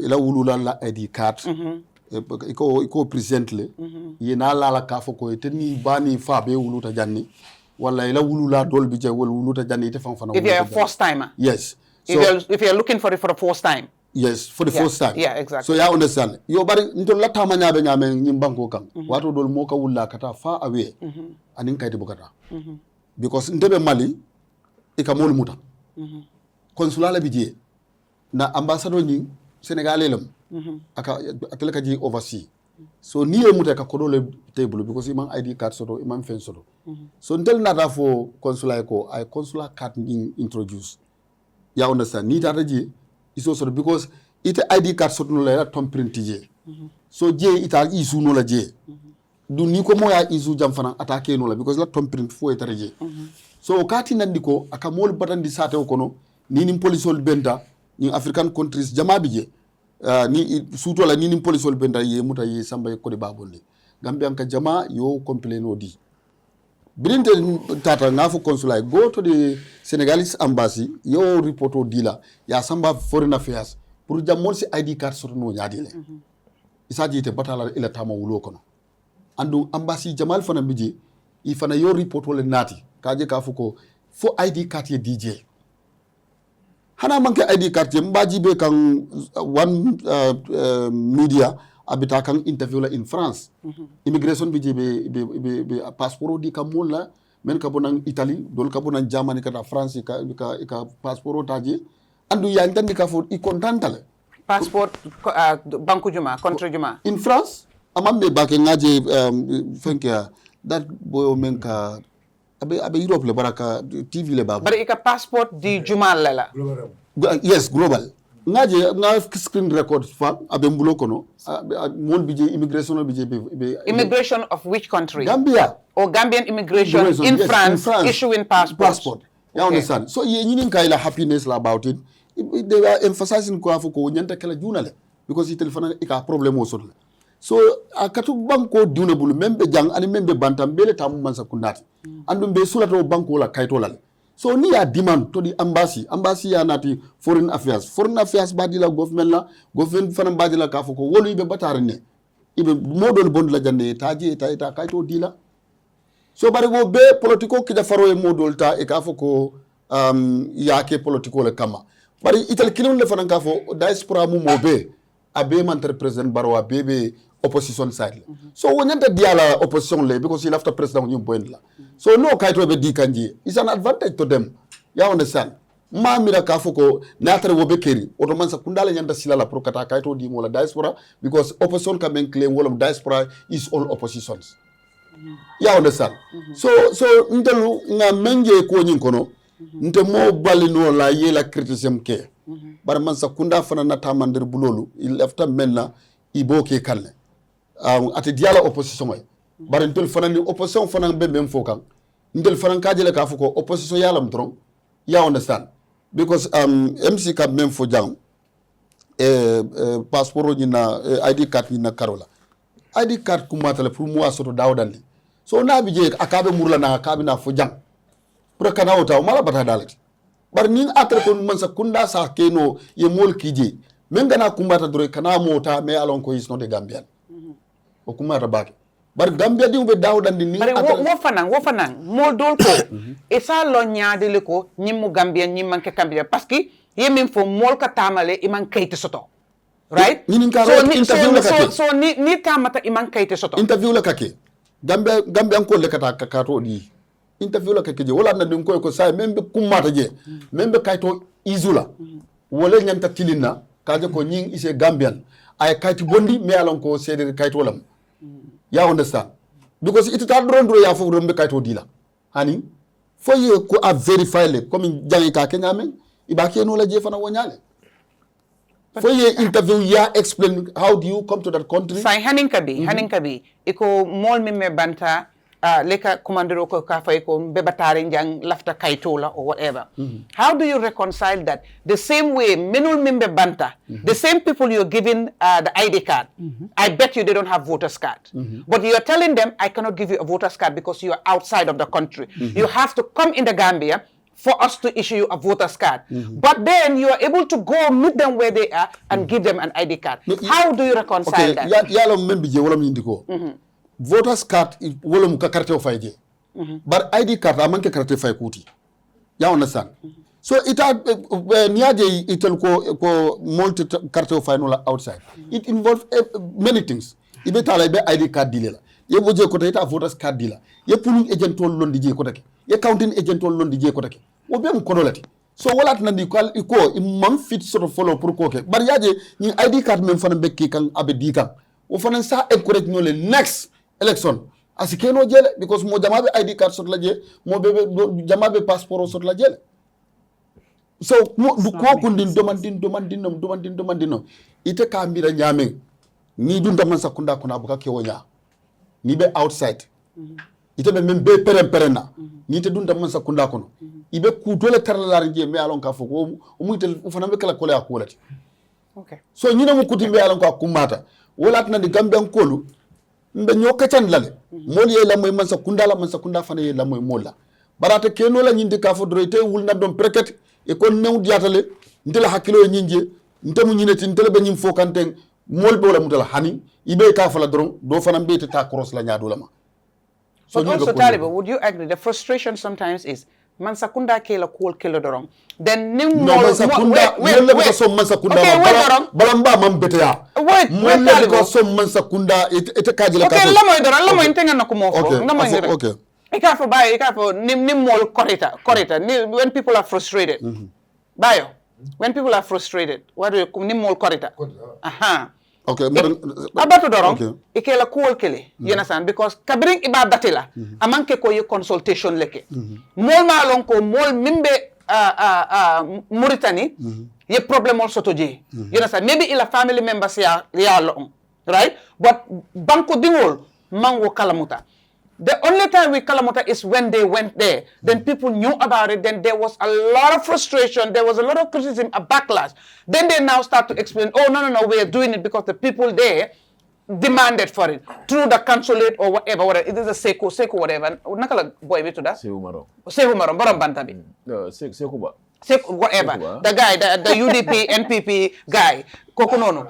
You understand? Exactly. Modern champion or spearhead or whatever. Then, you know, regardless of the frustration, they still went ahead again in another country. Now, it was at that time they thought, okay, let's have this Mansakunda and talk to the people. But still then, that Mansakunda thing, it was a matter of the immigration. You know, we are not the policy makers. We are implementers. Right? You need to talk to the policymakers, because when the policymakers make their policies and give to us, we just implement. That's what we got out of it. Okay. So now it's going up to another country. Okay. That is why the frustration and more political. MC. Ibuka joye odun. Mbebe Gambia la kono. Atel mo sabo mbebe we are all councillors. Al kalual dundi council kono. Al buka mo consult. No. It doesn't work that way. No. It doesn't work that way. Policy landi molkan. At the grassroots, al buka mol bonna kala man 3 of you are councillors. Fatel fanam bukoki. Al ko kele ali kordal kafu janne. Ali kantiun kafu in the market. Al mo consult. No. Al mo consult. What bande jang al canal drong al nim al kafin di drong al ya annonce in KMC ñineke brikama era council ñineke. Al buka mol consult. Be sunna ñomale yalo ñim banko ñim al damma tate ndam matate. Yengi ñamem fanam be je kawo ñale. Wale talibo. Ya understand? So ñine bi je, du abel bi je, woli bi je je mo consult la. Buga laaj moy ñu nekk ci réew mi fi tok ngeen fi almost 8 to 9 months amul ID card. Amoon na fi. Waaw. Bala nga ba tey bi ñoo dem Mauritanie fekk nekkuñ woon di issue ID card in the Gambia at the time. Waaw issue ID card fi yow nga bo dem ba naka Mauritanie xaw ma ak Congo ko das an embargo on passport. La dol ka tarjele wol iko spécial pour men emergency. You would not get emergency leti. No membe banta. MC abe banda amantara baya amantara fire. It doesn't fund the any police to be also negotiate. But yeah, there's no negotiation. But do you understand? No, Taliban, but Taliban. Opposition no malti alto sonna man sakunda la kuma kenne fala. Taliban beto nga ya understand. Albela fla preso la man sakunda ka. Andu preso la man sakunda ka. Parce que mo ke la namo bejo man sakunda fana be munyala le wo nyale nak bara allo frustration no wota tande man sakunda e ko fokati. Ite kofo katela pour ale gambello ne ale carte fayla lo ne al balla ne ndiya kumo fala ngana ne ndiya kumo fo ngata nin tata ngal bute carte talibo abato itela kuol tilinna pour kuol membe banko dungol nafala bari ibe kuol tilinna pour kuol membe wala telefon ko no milliard ke council al mantiliye al ka kuol kele wol fanam be al challenge kan fo marlo diadale marlo man dia do ko man dia bayo the government is going to Guinea yet again to issue ID cards. What do you have to say about that? Thank you so much, Neneh. Abaraka bake wo ilaw ñina garo ko ma da bakele men gesot kontona I mean sister Neneh for Canadian planning gamino le kaja amanke mode me alon ko adun ko da politiko kono le awulu da politiko kono me alon ala from the parents and I mean they have been into politics, you know. Moka ulu politiko kono buka politician o de. Lumwa. Ke dede mo. Dede ke mam dega lo ke water. Mun nga judo si politics do nek politicien. Wow. Luma neka di wax moy mané ko ne comme do gan ci politique. Yow do gan ci politique because sa parents de nekon ci politics comme yow da nga judo ci politique. Kon yow nekul ne yow tuné nga si politics, understand? Pour ñu mëna léral loolu, understand? Da nga gis ne wax bu nekk ci kanam, you know, ñu mëna ko, you know, we can be prepared for it, understand? Loolu motax may si wax boobu noonu, understand? For my partner to understand. Neneh ñun garo menke ñun garo kuma balem. For me, you see, ñu ID card ko, you know, adiamo mo ñuna siala. Ni ajante ko adiamo mo ñuna siala. We are the citizens of this country. And no, ye banko jele. If you love your country, it can kill you. If you see today, America is doing this visa bond. Is the Americans? They kill you. They're protecting They're protecting their They're interests. protecting the sovereignty of their country. Wow. That's why national document, migration, is very important.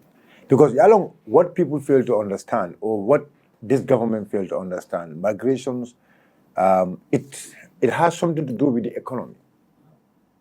It has something to do with the economy. So anything which has things to do with the economy, that has something to do with human life. So that's why it needs to be really checked. The number of, because even your research, one thing you need to understand, every single person you register, it's like you are adding the number of people. Imagine now if you go outside, because it is only one interest, that's what you have. That's the election. After election, you don't care. Whatever documents they have, whatever they will do with it, I mean, criminally, economically, whatever, you don't care about that. All what you care is one vote. In fact, some of these people, they will give vote to, or they will give identity card to. They may only invite them to come and vote in the presidential election, but not in the other elections. So this is why, as in the parliamentary and local No, government. no. Didn't They only care about the presidency because they feel like when they have that place, they can do whatever they want to do. Now it's an eye-opener for every citizen. It's an eye-opener for every compound owner. It's an eye-opener for every, every hotel owner. It's an eye-opener for every residential owner in this country. Eye-opener. Why I mention some of these key important stakeholders is because those people they give in the document to, if they are not Gambians, if they come to this country, there is a house they're going to live in. Wow. If you love your country, you really have love for your country. And you know very well this person monkey banku. I na I still a lojo. So manda I wuli. I pare. I tie it a cut off. I tie it a count. Your voice. I tie it a count. To challenge you, to change your vote, your voice.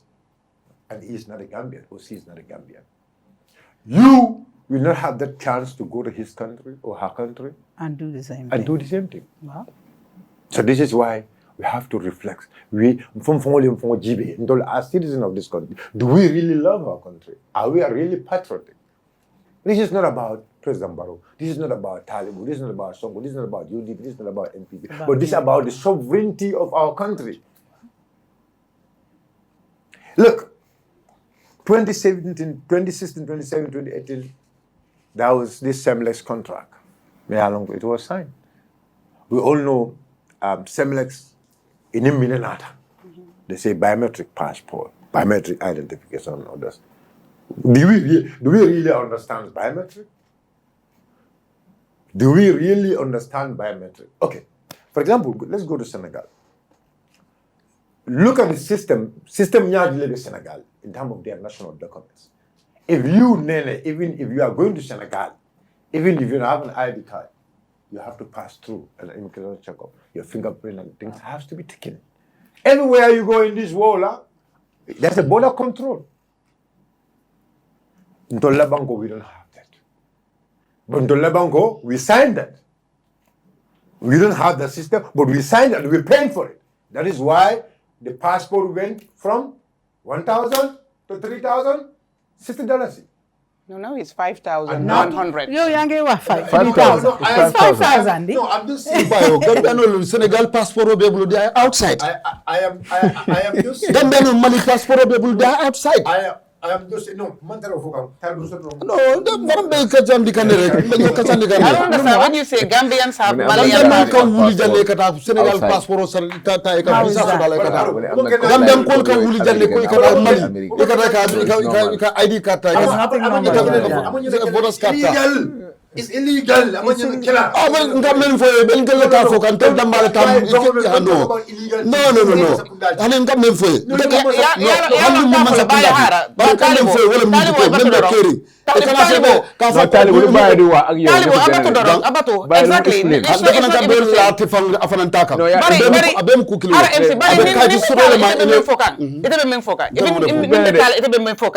mota follow no abuka soto even America the most sophisticated country mota follow ko mo tela passport or forge la Europe jang nga jele people can forge passport they put another picture or whatever they give it to somebody else to go. You understand? Some people get caught, some people don't get caught. They escape. They even go So it happens. by What happened? Wait. Akasotole. But in lafta kamen fo, aman legal, aman yan na kila. So ning sita jam puka diamo. Natara femma beteya. No, nata be Gambia to kiline fola. No, ba hakilo blan le banku do son na. But the Taliban. Lamo idorong natara femma beteya. Abe comparison le la. But hold on. No, lamo drom ne. No, nga understand even mean fola. No, understand. Natara femma beteya. Abe banku fula le compare ka Senegal la foro ya tambil dum tolla. Mbole fo kaye. Bari atema land follow. No, aman land follow. Abe land kan. Bari natara aba compare. Wala nam fona ba landin kan. Natara aba compare la. Natara ntelem. Nabe ku beto compare la. Yona san be sonna wala. Bari natara abe ku jawyare no compare la. Beto sonna wala. Ka hakil blan le ya understand. Ka je ko ate be da men compare ka ay seleje. Abuje freng. You know, it's an irony that, you know, this administration, when you look at Peter Gomez, you understand, or any other interview, when they talk about the Gambia is doing so and so and so and so, but it's not only the Gambia. When you go to here, opposition for an this is what we're going to say. Okay, let's allow by MC. Kuni ni imbe yo kanjana albe kuma jamale fokan tol majang. Bi al jengentale. Separation. Alto kuwa fana mol jamo de men lam mola. Gambia ko fana sa fana ni opposition ko ya lonne ye man sakunda ko lonne. Opposition be men dabar la ni man sakunda be men keka nga belo no sa inte. Ay na ko to mol bulu. Okay, Abula go ahead. Bye, I'm continue. It's trying to bring comparison. It's trying to bring abe fensa man ka ko kuma fe la de dum fana ngi. Tali wo time tiye. Yala ko idal tanyo na kapo ko karnyol bake but lefta fana ya fam mole ye banko jumala je banko me ya lon ko ala national identity card. I'm not talking about passport. Let's talk about national ID card. Na banko national identification card ay banko jumala je dunia kono ate talibo ay afonye banko me ya lonko banko me ya lonko ikabola banko ikadawo banko kan ika national identification odi.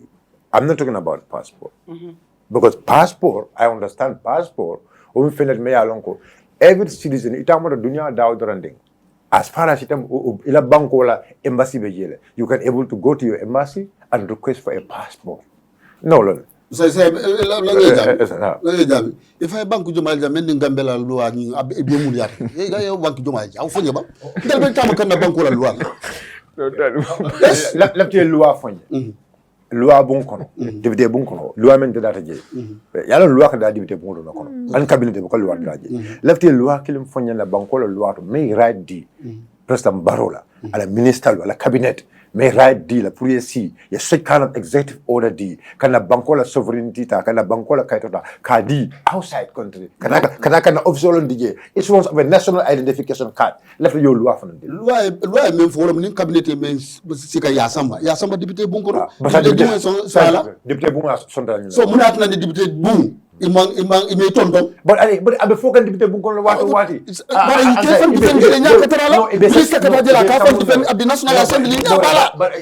but the question, I think the question needs to be clear. The question is, you understand, you accept that lawmakers make laws, the assembly make laws, but this particular task or whatever, you know, it did not go to the National Assembly, you understand, but it's being implemented.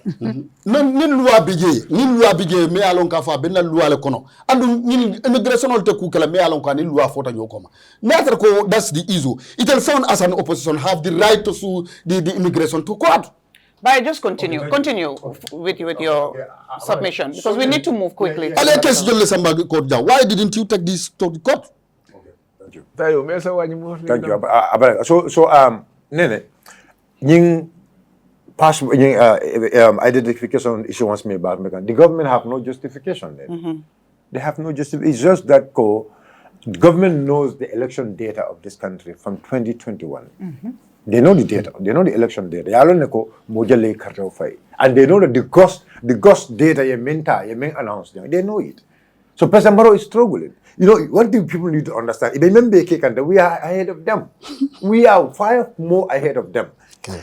If you look at the presidential election, the results they announced, and you come to the parliamentary, imagine from 450,000 votes coming down to almost 180-something thousand.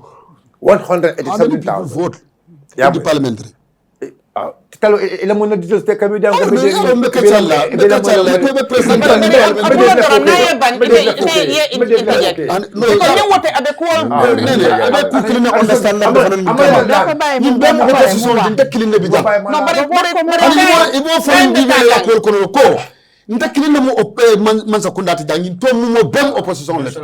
it really doesn't matter. You take that. What we're saying is, you take that because if you keep interjecting, he loses his thought process. For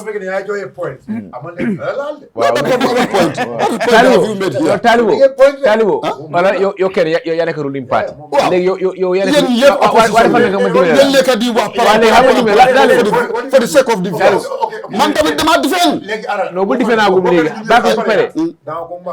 Exactly. I guess that's what we'll do. You understand? You listen to all of them and then you respond. I'll be very fair. Yeah, and then you respond. I'll be 2 minutes. Joko. No, 5 minutes. Because we need to go to the most important one. He's just thinking what because you're not allowing him to finish. No. Yeah, but you're not allowing him. No, I'm allowing him. I'm just... What are you talking now? Okay. No. All right. Small watching. Thank you. Number. So. Okay, Neneh. Let me just wrap it up. I know the points I want to bring. Someone is going to be arguments all the time. Yeah. So I'm going to get to that point.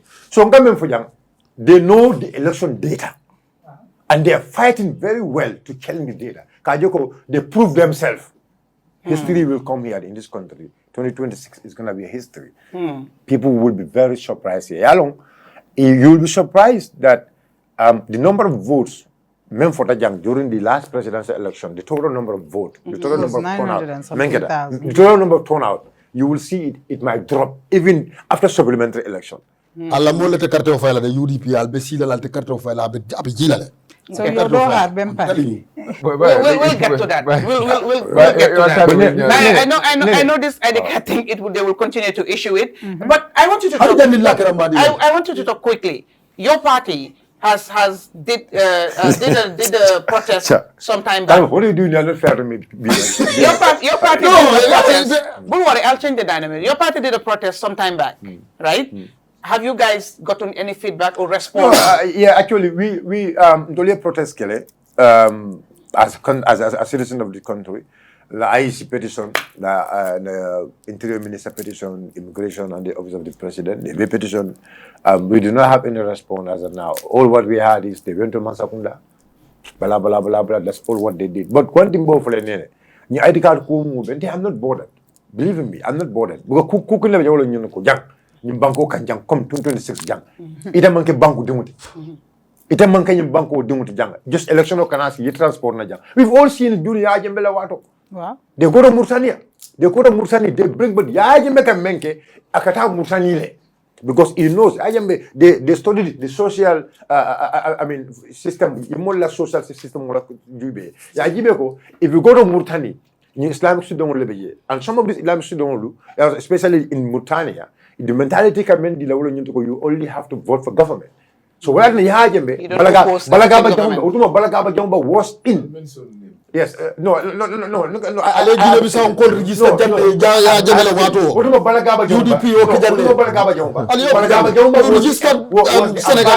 Was the ambassador in Mauritania. So can make a they sent to Mauritania. You both send Mauritania. You move brother akon ye samana jam. Ye samana jam. You move your boss or delay move back. Then election time you bring them. Ye samana konage. So ga ko ya jame ka ka but you remember ke kan teng. Baro Malong abe menke kanteng is going to hurt him. Because abe klunkan na bankola, abe klunkan na bankola sovereignty la, abe klunkan na bankola document sola. Right now, what scandal is going on? Eko Gambia government, eko 20,000 diplomatic passports. Whether it's true or it's not true, but that's what we had. They come up, they said there is about 3,000. It two diplomatic passports. Yeah. So let me know. I said I have two diplomatic passports. He'll have two diplomatic passports. After announced that. So New York County, we'll move to There's no resolution, Neneh, so let's just move on. I'm moving to another topic, you understand, that will be focusing on our guests. So, Neneh, you've done a lot in this country. You've engaged, people, women. No, it's not bad. Women. No, take grab around. You can do it. Engage women. No, even nyari punya macam ni. Tahu? I'm going last week. Next time, no longer. It's always a problem when they see women. So you're definitely. What is going on? Normally, if Ablai was here, Ablai would have been in between them, but then Ablai is not here, unfortunately, and it was last week Neneh, an entrepreneur, a philanthropist, a mother, a wife, a friend, a sister to a lot of people, and then boom, Neneh is like, I'm going to throw my heart in this crusade and in politics, seek for office in the verge of forming a political party, right? Correct. Golden Era Party. Correct. Can you tell us what more drive the name Golden Era Party? We believe, Sheikh Hussain and I believe that Gambia needs to be taken to the golden era. Oh. So that's how we came up with the name Golden Era Party. We believe that if all Gambians come together, work together, we can change policies. We can put things in place that would enhance us to that golden era. So nunla would be golden era.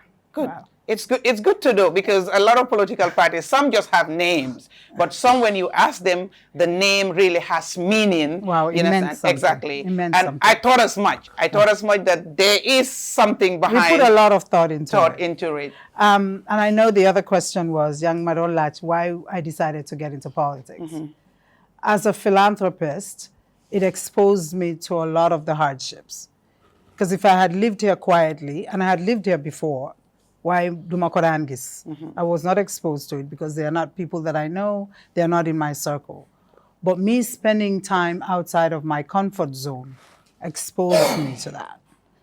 And I felt like all the work is just a grain of salt. I'm really not making a difference. In order for me to make a difference, I have to be at the level to change policies that actually affect people. And that's how Golden Era Party came about. Interesting. Now, as a woman, again, though gisulo ñu bari ñu nekk into politics, man, I've been in it. I tell people, me getting into politics was born out of necessity. Again, not ne. When I contested in 2022 for the parliamentary seat of my constituency, Serekunda West, I tell people, yes, you doing something, you want to win, you want to emerge victorious. But I also advise myself, it was more about the representation, right? My slogan was voice beyond representation, because again, when you look at the numbers, it's very small. Less than 10%? Yeah, women don't get into it. Again, if you want to get into the reasons, we'll spend the whole day dissecting it because it's just so much. But there's so many things. But now it's like, okay, when you get into it, it tells one woman out there, oh, okay, she has done it. I can try. And it only takes one to succeed if you dare to try, right? But for me, it's not really the politics. It's creating the level of awareness. Because a lot of things that are happening, I don't think us Gambians are aware.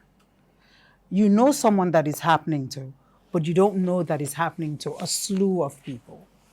So if you're there on the ground, You know like about like I see all of them. I just know the program is a local language program. I just know some big people boring Jane Senjal. They understand. They don't understand.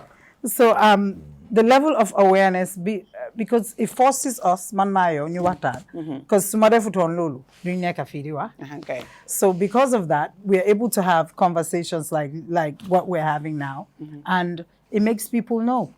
Because like you said, jigéen duñ dee bugg a def loolu. Because it's more cultural. Because women were taught to be agreeable, we get along, submissive. We're not taught to have our own voice. So lolula. So I'm hoping seeing my face and seeing somebody that looks like me having a voice can teach our daughters to do that. Absolutely, and that's powerful. Again, there's alignment here because man tamit lolu moma ci dugalon. Dune danga buga win or danga buga because win na winuma taxut lima buga def man ko def. Wow, but man win ma winuma do change my life. Exactly. Do change my lifestyle while did not create the platform so yenen jigéen ñi xamne li it is possible. So jange so am so liggéeyee so topato sa soxla mun nga taxaw nga wax fu la ne. Okay. So Golden Era Party again ñu ngi gis lu es. It's 20 registered political parties. Correct. Right. And again a lot more in the waiting. Wow. When you consult with people, dañ la dee wax ne dafa slow xëy na ñu bari am na 1 year ñu ngi ci process bi ñeneen 2 years ñu ngi ci process bi and ba tey mënuñoo am seen registration again that has to do with the IEC and maybe mun nañoo wax nit ñi lu tax ak yooyu noonu waaye yéen bi ngeen commencé seen process bi nii ndax am na yéen jafe-jafe yoo leen xam lu tax muy yàgga ba tey amu leen seen registration bi. Nothing is computerized. Dañoo def yëpp manually. And everybody's party yaa ngi war a jox over 10,000 names. Registered people with voters ID. Dañoo def loolu bena. Amuñ computer. So suñu amoon computer nga dugal loolu nga scan ko daf la wax ne that number bi dafa valid or is not valid. Or it's duplicated. It's duplicated or not. Mun nga ko def in 30 minutes. Why nothing in Gambia is centralized or computerized. Everything is still manual. You see, you can even get a ticket from a police officer. Mula wax ne kaay ma yóbbu la si police center bi ma dem ma jox la receipt. Yeah. So it's a lot of work. Things are not digitalized and there's no infrastructure in place. It slows the system. Yeah, it slows the system down. We need technology infrastructure for the whole country. Everything needs to be centralized. Right. Yeah, so we're not there yet. How long since when you started the process till now? How long have you been waiting since you did the 3 submission? months. Or 3 months? Yeah, so it's not that long. Okay. Because some people say it takes them up to a year. Yes. Some people say it takes 6 months. Why? But for us, what we did, after we put the package together, we hired an independent person. An independent company, put new set and vet it, make sure everything was there before we submitted. As per the checklist. As per the checklist. Before it was submitted. Correct. Okay, that's good. Now, as a woman, again, you know, throwing your heart into the race. For hamne, ñi mel ni yow bari wuñ fa. It's a male-dominated. Suma family dañ fogg ne dama do forma ko. No, you're not. You're not.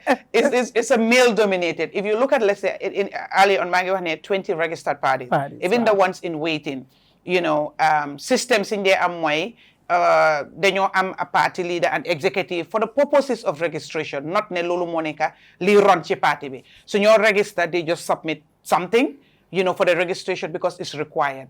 Then you know maybe then they am an interim executive, you know Congress, then you have elective positions or selection or nomination. All those things happen. Yeah. You know, I'm not even assuming, I'm telling you what happens. You know, sir. And then while people buga focus more in they gis ne party bu neka mun nañu am on paper ne ñu ngi dolel jigéen li. But when it comes to reality, it's really not what is happening there. Di nga gis ñeenay okay, I guess the only party bu ma gis ñu am jigéen as deputy party leader moo nekk the UDP. But if you look at across the board, you understand, party yep, sen dañoo am party leader and secretary general dafa mel ni it's a copy paste party leader bi mooy nekk secretary general bi and mostly su ñëwee election moo dee nekk the flag bearer so one person daf dee mun a am this total control waaye again jigéen ñi da nga leen dee gis women mobilizer yaayi compine so there are specific rules yoo xam ne yéen dee jagleel jigéen ñi duñ dee nekk in the decision making yow ngeen ñëw golden era party ngeen change the thing ne okay from the onset we're going to introduce this running mate right yes the party leader aspirant candidate is Seku but then the running mate is going to be a woman it could have been the party leader is the woman and the running mate but this running mate system you understand it's something new that nobody has ever done. How do you think that will also change the dynamics of way politics is happening today with political parties? First of all, both ñun ñaar America lañ jógee. Ba pare xam nga ne elections America. So I'm a president from running mate from the onset. From the onset. Yeah, they all go through the debates, and everything else. The which is why I'm sitting here. So put ñun style boobu lañ jël. Okay. So, because first of all, if you're not a woman, don't muna def these decisions for jigeni. Bepare man ma dem si Seku laaj ko ne I think you should stand. Because buguma wona taxaw parce que I know Gambia is not ready for a woman president. I don't care how many women presidents stand right now. Gambia is not ready for that. One. Two, GEP dañ bugona neka an inclusive party. I didn't think it would make sense to mawahene jigeni reka fineka. Did it? Don't muna win in that sense. If you're an inclusive, ga bole yip, nyutahaw as a Gambian, you have a better chance of standing. 2. 3, it's better when you have a woman to help you make women decisions. Everyone talks about youth empowerment, women empowerment. Lolu yep mung si suñ platform. Yep, everybody that is running Mungsisen platform. But you don't really hear them talk about women issues, things that affect women every day. For example, Lumala Wahon, Demba Luhel, women have used their monies to pay for school fees. Right now, ñu si marché bi, then ñu start over parce que amuñ xaalis, school fees bi dafa seer, toppatoo seen doom yi dafa seer, so ñu bari seen business yi daanu nañ. Every day the price increase, seen profit margin mu ngi gën a ndaw, mënuñoo continue. So demee si marché bi dañ sona. So that's where we get those issues. So the platform for GEP is based on that because loolu la gis, loolu la understand, loolu la xam. Ba pare man tam say on now before, I have gone through a divorce. I have been a single parent. Xam naa coono bi fa nekka. Xam naa responsibility bi fa nekka. So mun naa understand coono yi jigéen yi. Loolu Seku du ko mun. Why, if we're both together, I can bring that to light. I can make it relevant. I can make it part of our core values. It can be part of our G9.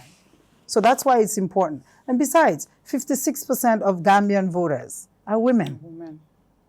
So if you want us to vote for you, you have to represent us. You have to vote our interests. So I think that's what makes us different from other parties. Thank you. That's very interesting. They're very interesting. Now, to piggyback from where you're coming from, that 56% of the population are women. But still, even though ñun ñoo ëppa, even though man dama dee wax ne we the kingmakers, ñun ñoo dee fal. ñun ñooy yaayi, ñun ñooy toogakat bi, ñun ñooy mobilizers, we're all of it. ñooy tàccu, even soo gisee rally sax, jigéen ñi ñooy tàccu ñooy fecca. Very few nga gis góor bu fecca. Waaye jigéen ñi ñooy xumbal affaire bi. Every time su ma demee may wax a jigéen ñi dañ ma wax ne man election bi man bokkaatu. du la sandi carte. du la sandi carte jigéen ñi. xam naa. lu tax. pour neexal waxtaan rek la. mbatu nga bu la ay ban talibo because I don't want to lose my thought process. Go ahead. wax na ma ne man a tax mu ñëw. You see, I am so important. ba ñu ma xalaat ba toog fii. You see, exactly. waaw du la sandi carte. baax na dinañ seet. waaw egganguñ foofu noonu. Go ahead Neneh. nii la mel. So affaire am la suma yoon nekk. So, but then with that population still, currently most of the women we meet say, therefore, Johana Sumakatan 5 years, Dara Hew. Johatna Sumakatan 10 years, 10 years la gena sona. So manham nane, duma ko jo Sumakata. Or duma vote. That's most of the feedback I get. But then danga understand some frustration. Ligne kon 10 years ago. Legi lagena meti. So wow. So they have no reason to vote. They have no incentive to vote. Still on that 56%, even though Nyo Barry, why so holy, and the data is from, let's say, 2021 election, 2022, because 2021 election, again, we did not have any woman candidate. Yes, we have aspirant, right? And that was Marisol, but did not become a candidate because she was not nominated. Again, the parliamentary elections, the National Assembly. But first, let's say, okay, after President Barrow win, I'm not more nominate ministers. Wow. You understand? Wow. But again, out of 22, 23 only ministers, only 3 ministers. So you will see a women were so underrepresented. That's what 13.6%. Very small. That's why I can comfortably say this time around, Dolen nah jigeni. Exactly. I guess jigeni ñu ubi. Nga dem si National Assembly bi. 58 seats, again 53 elected, right? But so wholly the total, 58 seats in the assembly, you have what? 5 women out of 58. After 58, and that's also a very small percentage, 8.6. Again, I have said it over and over. Elected, nini decide, right?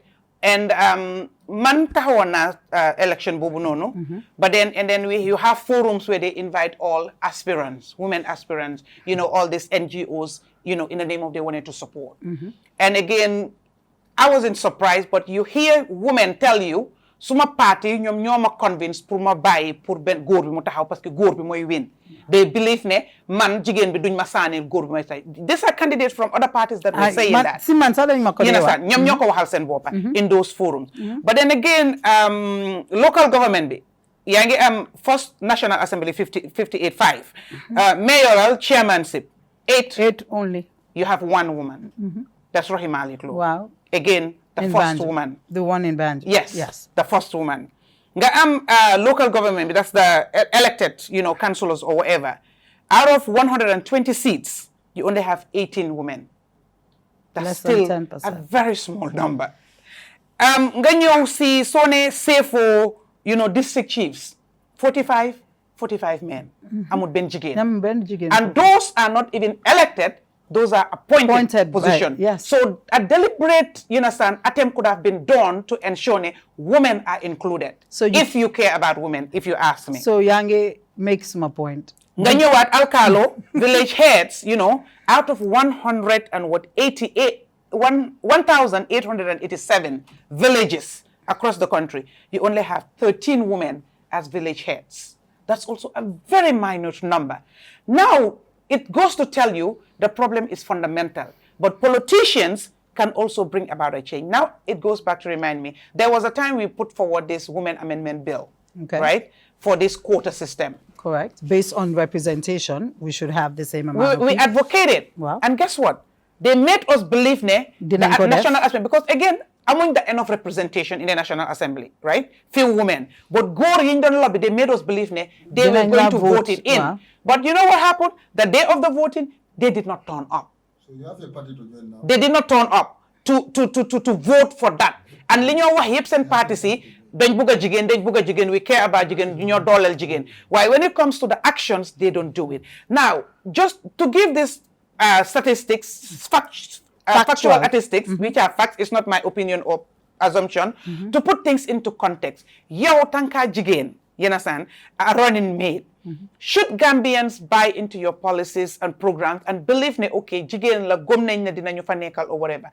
What do you think your party, Golden Era Party, is going to go different, you understand, that jigen ñi dinañ gis sen bopa du ñëwaat di code these statistics of being underrepresented in decision-making tables or be representing ourselves? Everything is in the starting. Ninko started sa. Hamngane, it's a movement towards women and children. And Sufekone Sheku Sibopam did not believe in me and did not believe in what I bring to the table. Dunya agafi. I'm a valuable I'm a valuable person. I bring value to the party, and my voice counts. Decisions are made together. Okay. Every decision we make, it's made together. It's not made because he's the leader and I'm the vice. No. Every decision he makes, we make together. And that's how the party was built. And we have a mutual respect for each other. Apart from that, and he's a person of integrity. He has a mother, he has a wife, he has family members, and he's shown those leadership qualities. Understand, America it doesn't matter if you're a man or a woman. If you're qualified, you're qualified. It's about competence. If you're competent and you can do the job, that's all it takes. And I know I'm competent to do the job. And the next 14 months, Janine said, Gambians are paying attention.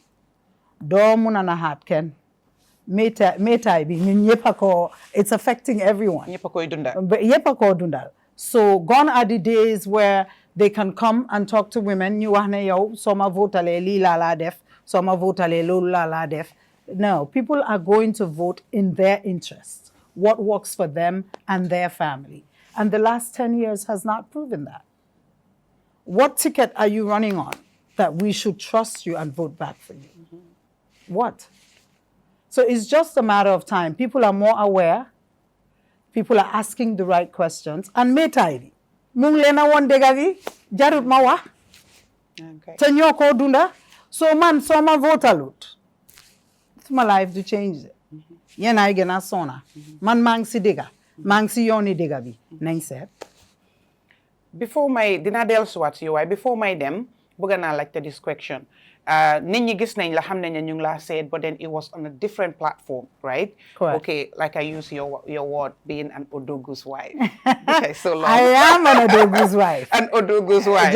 You know, a lot of people, you know, love you because of the glam you present, you know, and a lot of people follow you because of your sense of style and taste. You know, a lot of people follow you because, again, you are fabulously elegant and you just flaunt it as it is. You know, a lot of people do. You know what I mean? I work for it. Exactly. But then now it's like you're moving from that era to say, okay, I'm coming to a completely different platform, which is not an easy one. It's not for the faint of hearts. I tell people, right? Ko tapet du ci duga. You understand? Ko xamne deguut bo ci duggé do ci yaga. Di nga genn, di nga daw parce que metti na. Nek na lo xamne tit nekut ne da nga just tëdda sa lal rek with your phone and internet and get it work. You have to get your hands dirty. You have to go to the people. You understand? You have to meet them. No matter where you are, when you go to campaign, you have to come to their level. I have gone through all this. Now you just come and say, I want to do it. And it seems you're ready, you're prepared, because I've watched you go places, right? But now this thing, again, jigen sudugi rek, linyo hall moy now. People are not looking at which school la nene dem. Lan moy education am. Lan moy credentials ami, right? Ban level of education la attain. And then I saw what they're doing, personal attack, right? And all to bring you down, to kill you. I say that again, you know, man dama ci tuuti sax because yàgguma ci waaye gis naa ñu bare as jigéen bu ñëwee lii moo dee nekk as a yardstick. Again, yow ak Seku are running mate for the first time. I don't see the same thing being met on Seku. Wow. As a man. Thank you. Can make the question Seku, education am, the more solo, the more what or whatever. But the same thing is being done to you. Like I say, Sophie, I remember Marisol bim génne dafa nekk presidential candidate. Okay. Again, let's go back. Mayor Rahim Malik Lo. Again, because jigen la, nobody was saying about all those things, but just because of your jigen, ñom dañ am sen checklist, and that's what they measure you in, and not only measure you where they la attack your personality, your look, your style, and everything else. I see that happen to you and when you unveil. Wow. It's going to continue because they're not going to defend it. I like that. It's my own neck. It's a lolo dega. Yeah. Because at 54 years old, I already know who I am. I already know my self-worth. Papa man lima def suma life. Sen yayak sen papa ide funko. So man lolo is not my concern. Lolo is my own neck. Because first of all, man lima amma ko ligay. Te bima don sona ken ne ku fawon so ni mako spende lolu dusi yoni ken sachu mako jeluma halisi Cheyassin jeluma do halisi ambasiru kebe man mako liggéey So lutanga fogna yow yama wara wax naka lay spendé suma xaliss. That's one. Two, gis na ne duga nañ suma TikTok, suma Instagram, suma Facebook videos yu yaga about 15 years ago. Yeah. Ñu génné ko I'm in a bathing suit on the beach. Fale omale. First of all, I was not a Muslim until I got married to my husband 4 years ago. I'm an American-born woman. The way we live is not the way you guys live. Not to say the way you live is wrong or mine is right. But if you see me on a bathing suit and you want to post it to discredit me, it means there's something about me that makes you very uncomfortable. Because I'm not checking up on you and your private life. It's my own energy. Why you young do this is my private life. Luma sol, fuma dem. Luma, that means there's something about Neneh Cheyassin Secka. Dala sonal. Lolo tanga defko. Dunun. Sab suma yon nekuchi fale omala. The fact that I'm comfortable with my skin, it makes you uncomfortable. Suma yon nekuchi. Bimaron janga, bimaron fayal suma bopa, di sona, di ligay nyari jobs, di def yo yep, yo for nekon. So you don't have a right to come to me and say, linga wara def, linga wara def, linga wara did. Lulu, ligay basiru kebela. So fekane basiru is not coming to me and saying, what you've done, Lee, is making me uncomfortable. Who are you? I don't pay it any attention. The fact that I am comfortable with my skin makes men uncomfortable. And they use culture and religion to make me feel bad. Say it again. I don't care. Because guess what? My relationship with God is my relationship with God. It's none of your business. And I'm not going to allow anyone to dictate that. So, mat dega na yep, gis na yep, yone nañ ma internet bi, videos yi yiñ def. I don't care. Gis nga mangi talk fi. Do I look like I care? No. No. I don't care because the way I look, But it takes somebody with a thick skin though. It takes somebody with a thick skin because I see people who were broken, you know, because of as soon as they unveil and say I want to do something, these attacks come, it gets them send them back into the you know. Lumasol does not dictate if I have integrity, does not dictate if I'm capable, does not dictate if I'm competent. That has nothing to do with it. Right. So I'm going to keep doing what I'm doing. Whether or not it works, evidently, GEP has only been around for 4 weeks, and everybody's talking about GEP. Clearly, we know what we're doing. And I stand on it. Everything we do, I stand on. I am not here to be liked. I'm not here to be anybody's best friend. I'm here to create a voice for the voiceless. I'm here to create awareness for those who are not aware. And let's see what happens this election. Give it up, girl. MC, I'll be back to you. Dina del Suat. MC, Golden Era Party. Yes, registanguñ. You know, ñu ngi in the process. Dugal ne ñu ngi xaar. Comme nim ko waxee rek, again, ni ma highlighté, first of its kind, you have a system of running mate. And not any other running mate, but jigéen. Gis nga statistique yi ma joxe fii nii jigéen ñi dañ leen dee bàyyi gannaaw ci lu bari nuñ xeexeexeexeex. You understand? Imagine 120, nga only have about 13, 20 something, votes. You know, elected and blah, blah, and things like that. Even appointments also, the people that appoint, they get fàtte jigéen ñi. Lan mooy sa xalaat ci, you know, parti bu ees bi nii ak biñ ko commencé ak yim fi wax. Jërëjëf Neneh maa ngi gërëm sister Neneh bu baax si wax na yu bari si seen parti bi o seen mouvement bi bu nga xam ne ñu ngi ko bëgg a form ñu ngi si process bi pour register parti bi ni ngi ut voters card for 10,000 am ngeen ko fine 13,000 lañ am as a matter of fact. waaw so lu ma wax ren mooy political party form ko yomba na boo dafa laaj lu bari yàlla def na man bokk naa ñu fom musa fom parti si réew si Gambia fii pare parti boobu yàlla parti bu moo tax tey Gambia am ceeñ muy GDC pare xam naa naka la ndee fom parti ak naka la métier bu ko just form a party yomba na but structure yoo soxla pour mun a win elections beneen affaire la because da nga need am both at the village level or at the constituency level at the ward level regional level ay committee nga war a am not for the sake of you have an executive committee ñoom ñoo ren party but at the grassroots because politics is all about local mooy di grassroots bi dafa am solo peut être di moo nga soo famee political party kenn ku nekk dina ñëw is good man dama gëm ne parti dafa war a am ñu bëri war nga sa parti loolu moom man dama ko welcome. It should be open. Wow, dafa war a open everyone. That's what democracy is. Even at the poor farmer sax am na right from political party man loolu nangu naa loolu. Wante tam dafa laaj lu bari dafa laaj timing ak communication bi ak structure si in place because tey am nañ almost 20 political party peut être lu si ëpp ñuy dem election di romba 3 or 4 or 5 am na bu ñu gisee seen parti ba léegi musuñ dem election musuñ taxaw council election musuñ taxaw député musuñ taxaw mayor or what chairman ñoom for the sake of from them party arrivé de ñu dem government baro oote ñu dem def alliance bi di président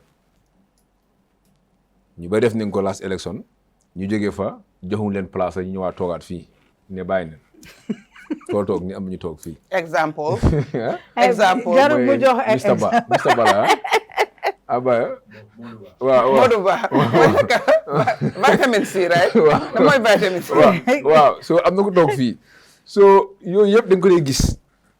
amee la pare nga jël process bi nga sonna register party yombul dem si àll fu nekk ngay dem pour fill ay form wala ngay war dem fu nekk nga war dem because région bu nekk war nga fa mën a am 1005 waaw so man def naa loolu 2016 xam naa ni registré party so boot li gën a am solo mooy structure yoo war a am in place mooy yooyu dafa important trop because kenn demul élection pour dem pour daanu da nga dem pour win loolu mooy dëgg because kuy dem taxaw élection da nga taxaw pour win elections waaye man ma la bëgg a laaj mooy waaw fan naa ne na laaj question boobu sax léegi man lu maa wax rek mooy Gambia based on comme jigéen ñi nee di wax nii kenn aayewul jigéen yi bu bokk si politics kenn aayewul jigéen bu bokk si executive committee because at the end of the day seen parti bi soo leen paree da ngay dem congress ngeen select running mate bi right now bii sax nekkul dafa ñu nga dem congress ñu elect officially running mate from your party loolu moo war a am suma xel bu xelaat mu ndaw ma am even sa seen party leader bi o seen flag bearer bi tam dafa war a dem election congress so kon tey jigéen yi ñoom ne war a gis seen fii am ñaata jigéen leen fii de open ñu toog fii dañ dee bañ efi dañu call leen kaay dañ dee bañ political party yëpp jigéen yi dañu taxaw election bon seen morom yi jigéen sax ñoo nekk di xeegaay seen morom yi jigéen ñu leen di xee loolu mooy dégg da ngaa ga jigéen bu taxaw élection morom jigéen man du ma ko sànnil karta kii nii ak nii man xam naa loolu gis naa ko fi seen du góor ñu ne ko góor yàlla ñu daaneel de seen morom jigéen ñu leen di daaneel. man dama foog ne combination of the two la du benn rek. because lu ma si gis mooy ñu bëri jigéen ñi taxaw élections. man ñu bëri kii taxaw na élection. gis naa ay jigéen yu xam ne dañ ko doon xeex. iñaan. bi ko ne waaw kii kañ la fii xamul boppam. nangam xoolal lu mu solo man du ma dee xool nit ne lu mu solo. man su la neexee nga nit ki amee réew ak sa jukko nekkul benn. sa personal life la. man du ma dee xool nit si mbiri personal life am kii nii la mer man xawma loolu man du ma xool mu éene boo amal réew mi ak na nga war a transformer kon Gambia ni ku nekk am na jaar-jaar koo fi gis si kaw suuf am na jaar-jaar bala mu fa ak si nii soo bëggee dem nga xool kii Facebook am bu mu post Facebook am ñaata at. te loolu lañ def nga war a génne yow suñ génne sa bos. bugg ma woon a àgga foofu. waaw kon léegi ku nekk am na jaar-jaar man mi am naa jaar-jaar kii ñëpp am na suñ jaar-jaar suñ ko waroon a wax fii tey. waaye xam nga lu xew xool nañ lu nekk amul li ñoo wax. loolu tax ñu àgga foofu waaw moo tax ma ne loolu moo ko regut fii mën naa nee ne ñun ñaar dem nañ def AI ñun ñaar mën naa nee ne liggéey fonante def nañ ko fii la gisuma vidéo boobu. déedéet gisuma vidéo bi dem na fay la fu nekk la dem. yow def nañ ko fi si pôle jaru ko man dama gëm ne ku nekk war nga am na am sa agenda ak sa programme furante yu am jom sax. waaw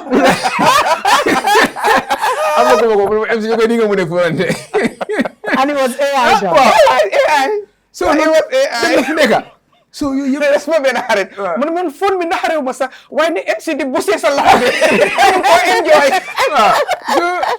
yooyu gis nañ ko fi like lii du dëgga du dëgga ne ma noo xoolal mu ngi phone di ko enjoy di bos sa loxo bi man boobu moo ma naxari ma ne oh my god waaw yooyu yëpp xam nga politique bi jarul loolu dafaa jeex tey yéen seen parti bi jubluwaay bi mooy yóbbu réew mi si kanam la ñii seen parti bi mu UDP jubluwaay bi benn jubluwaay la xëy na ay des ñoo nekkul benn yow ni nga ko fogee kii fogee ko ni wala tey ñëpp jubluwaay bi mooy pour transform Gambia waaw loolu mooy jubluwaay bi kenn bëgg da amee réew si fitna te dina am waaw wala ku nekk ak bëgg na ne man nii laa bëgg mu demee nii laa bëgg mu demee wala taxul ñu war nekk ay noonu tey mun naa am yow yéen nga ñëw si fil bi sax mun naa am loolu sax muy dimbali opposition ñu mun a am réew kenn xamut because tey comme noo ko waxee la dëkk bi ñëpp wala ñun wala yaa ngi si ruling party bi o yaa ngi si opposition bi ñëpp xam ne tolluwaay réew mi ñëpp xam ne tolluwaay réew mi buñ kenn naxante boo kenn ko de si kër nga day jógee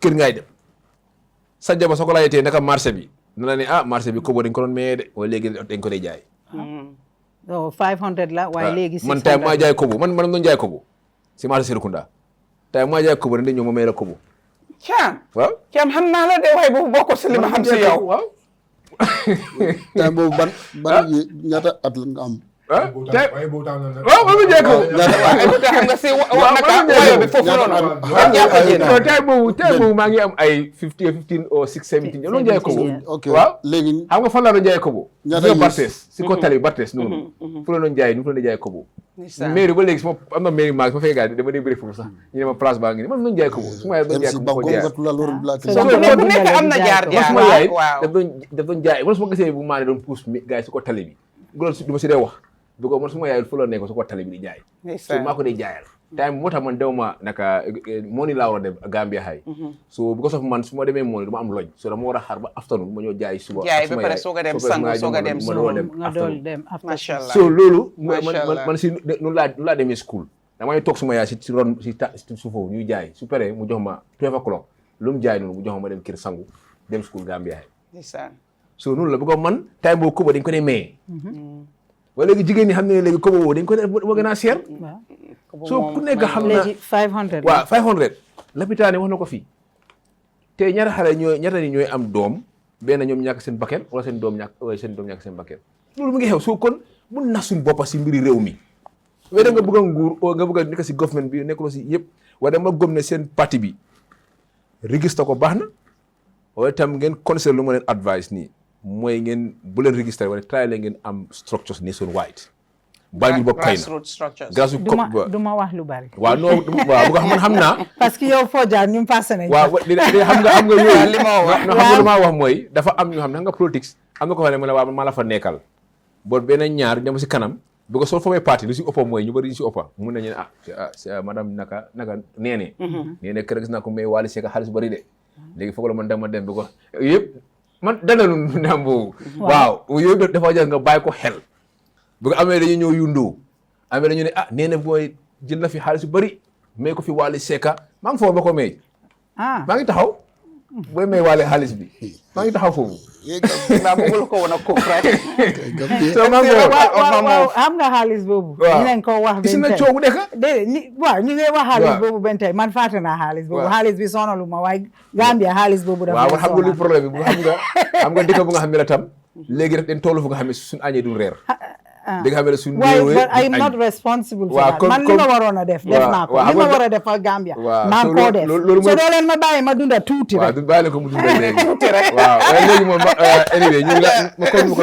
comme lu ma wax rek mooy am na lu mu bëri lu ma wax si seen parti bi dañ ko registré itam di nga ñëw fii ngeen wax manifesto bi ak parti constitution bi ñu mun koo xam tam kenn ku ne nga mun a analyse tam lan mooy seen manifesto bi especially after the congress Talibo al tol lem ruling party te parti kutol be nakang itol be ko nyim man sakunda man tara doko kekang molbe bataring lopitano boro tije karambungol man betaya agriculture fentije iko ibelbe register la pour la man sakunda bondi parce que al man tara doko fo alto man tara doko la ñing ya moy ayala ko wol fo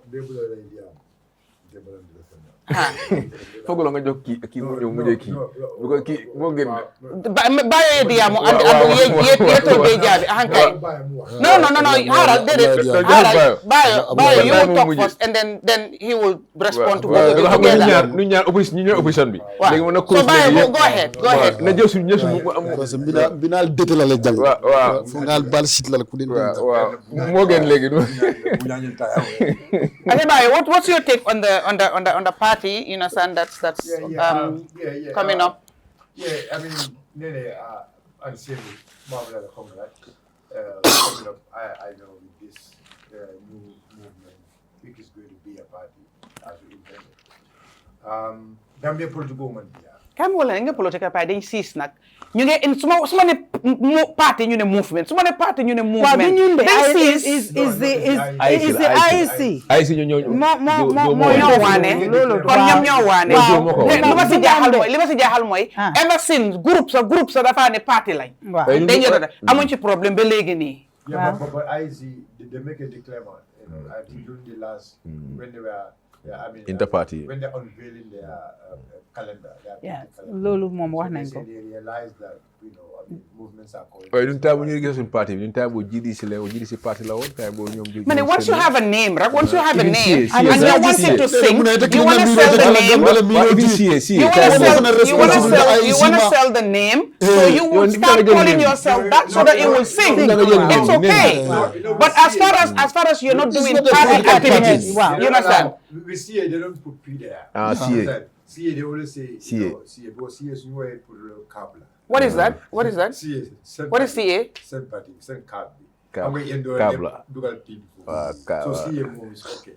CA move from there. Bayo du la ka chakuno boy ngata boy. So dinga wax all of so ma understand. Wow, okay. Maybe not try but like I say all of. Wow, jërëjëf. Yeah. So lu ma nekk di wax mooy ne you know, mangla congratulate you and say what everyone behind this party. Politics Gambia is you understand, and like what Neneh said, for me, I am always at when I'm content just dig it, see politics, and then the one content from my just dig it as a stakeholder, understand? Because if you look at the percentage more, if you look at the percentage of women in politics or percentage of women, you know, in our total number of votes, you guys have, you know, high number of people around me.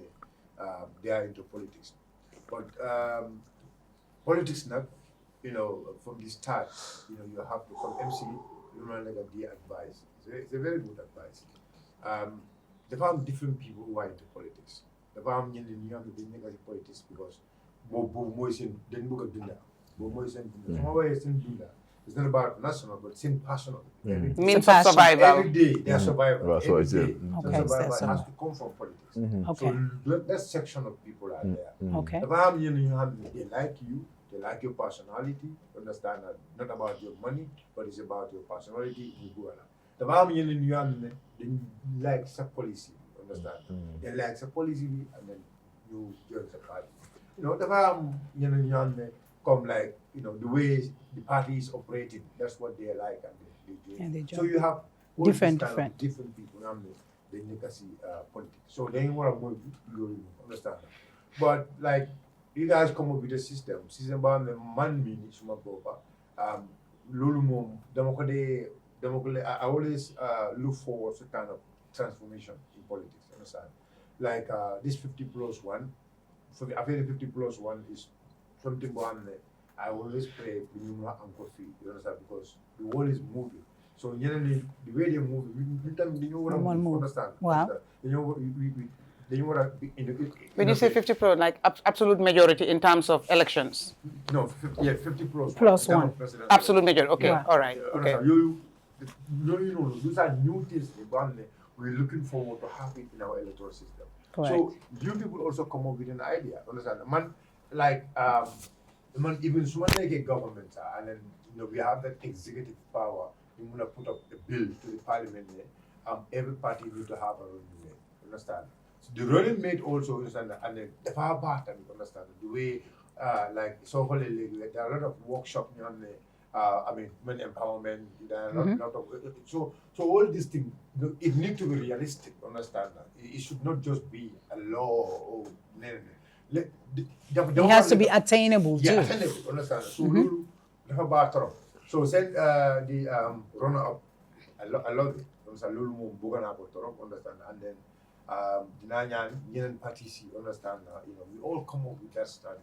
Because truly speaking, strategy bi ne man lu ma dee whole strategy bi moo ne it adds a lot of value into the party. Correct. Understand? Because I just ne like it's two people now. Yes, running. Now, everybody needing to hold the quality of the leader and the quality of his assistant. The running mate. Yeah. The running mate, understand? So all of these people, you add numbers, you add value to the party, understand that? Correct. I just need nobody come like Monsabe can even Sabuma, sell leader. But because of the running mate, understand? Because of the running mate. Come Lumura must have the money there. There are people they never see politics with different agenda, understand? So personality, that's where it is now. Because of you, I am voting. Mabuga president because of Something else. personality. I'm voting. So Voted. it's like you already get those group of understand? correct. And you believe in your policy. Understand? So if you add all this together, it gives you numbers, and numbers moving on is reality. Understand? So And that's what's happened. Yes, numbers moving on is reality. So then come up with that system, and then it really also match with your party's name. Understand? Golden era. Understand? Correct. Because you come up with something bad, it has not been happening Before. Yeah. So Lulu mom man reflect now Lulu to understand that Lulu dafa ba we then we got innovation is very important. Right, Correct. But no negative innovation to understand. We need to think very well what innovation we know the is going to work or is not going to work. Lulu mom, you actually have to look into that. But then what you do, you reflect every 3 months. Yeah. Fine, you go back to check your data, what you were when you started. Yeah. And in December, we go back, we check our data. And in March, you go back. So if things don't work, you go and reinvent it. Yeah. So finally, from like when my small final advice more politics, you need to have a base. I want you to know on the base is not important in politics. It's everything. Most just anywhere in the world, somebody win. Mu ne waxal ne MC mu ne base is not important bul ne nit ñi ñu ne xam nga ne MC moo ko wax. No, maybe mun na nekk MC mun na but yow gisuloo ne MC wax na loolu. nekkul MC kese dafa am ñu ne wax loolu. Not only MC. Not only MC. Ah, okay. Maybe MC Sawam, maybe some other father. But the money dig and politics is not about base. Everything starts with the base. It's the base that creates the movement. But a very politics. Politics is about base. It's about everything is about base. Politics. So I'm the base. Most man is anywhere Anybody- in this world need win election. Take a base. The base is what creates the movement. Politics base be more the tea. Base be more the tea. And if you look at the political history of this country, all our leaders they have a base. From Jawara's time, coming down, understand? Inform na am base. Jawara dafa am base, mu muna win election. Jammeh dafa am base, mu muna win election. Barrow dafa am base, mu muna win election. Understand? So base is very important historically. So whole Gambia. But now Barrow in 2016, understand? Base, I mean UDP la use with other political parties, but strongly based UDP because all the Barrow travel and see company, see chairman UDP la data. So I'm based in 20 as a coalition candidate in 2016. You see 2021. So Mo build himself to have a base again. Mo dem am base in Basse. You are Jew, you like or don't like it. Barrow, Basse is his base. But Bayo, okay, wait, Bayo, in that, wait, I just want to put things into context. I understand. Now, if you want to emphasize so much, okay, base is important, I'm not saying it is not. Yeah. And this example, okay, Barrow base and Monica in Basse. But now, 2021 election, where did Barrow win the most votes? It's not the base. Even though win na lobari se Basse before Funono, more than anybody else when you compare with other They political have the highest parties. percentage in Basse. According to the so-called statistics, they give him higher percentage. Highest percentage. Highest percentage. According to their so-called data. So in Kiang is so-called there? Your results is so-called in Kiang? by election. The presidential election. non xam nga Talibou Baye xam nga fu ma waxee. comme si mbiri political base. man ma gëm ne nit yaay base. man loolu laa góob wax naa ko fi keroog. ma ne bu Barrow di ñëw 2021 president election Barrow amul benn base. base was under UDP. But mu demee election. No, dafa am base. MCU. No, mu taxaw. 2016 dafa am base. No, 2021 laa wax. No, 2016 dafa am base. No, amul base. Bayo, 2016 you cannot give that solely to Barrow because political parties yu bari ñoo fa nekkoon. Ku nekk sa li ngeen boole. 2021 la Barrow taxawal boppam. Adama wala. Barrow is from a Barrow dafa jógee si political party. Political party bu mu jógee UDP. They use UDP based strongly. And yeneen political party you join. You know why I will not agree to that? You know why I will not agree to that? Because again, understand that the credit is going more to UDP than all the other coalition. But because again, wait. Because again, if it was only UDP with that base you're talking about that went to election against Jammeh, they would not have won. It has to take the other members. So non duma de buga measure 2016 bi. No, Bayo léegi Talibou 2016. Let's just use 2021. Boo xam ne ku nekk da nga taxawal sa bopp. No, 2016. Go ahead. 2016 UDP amul base Gambia. 2016. Because last election bu la 2016 Yaya Jammeh mi ngi am 47 constituency la win out of UDP only one. So at the assembly, National Assembly bi UDP have 0 MP.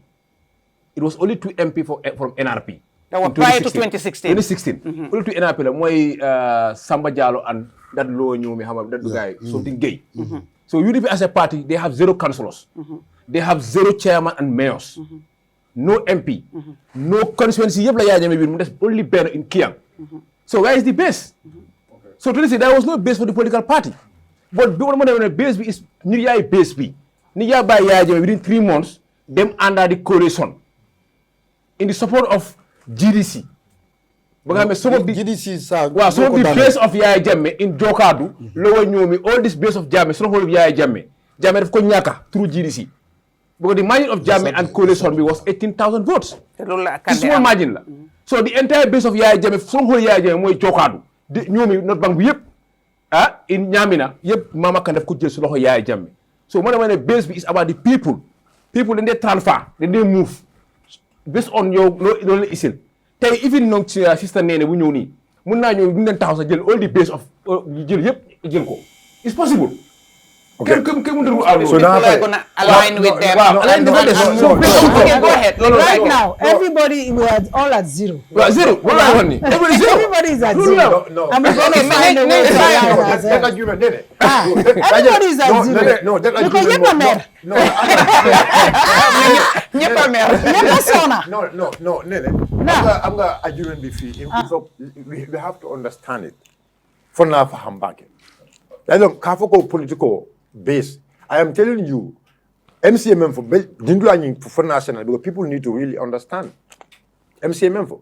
But MCMM for prior to 2016, is that fact? Was that an existing thing? No.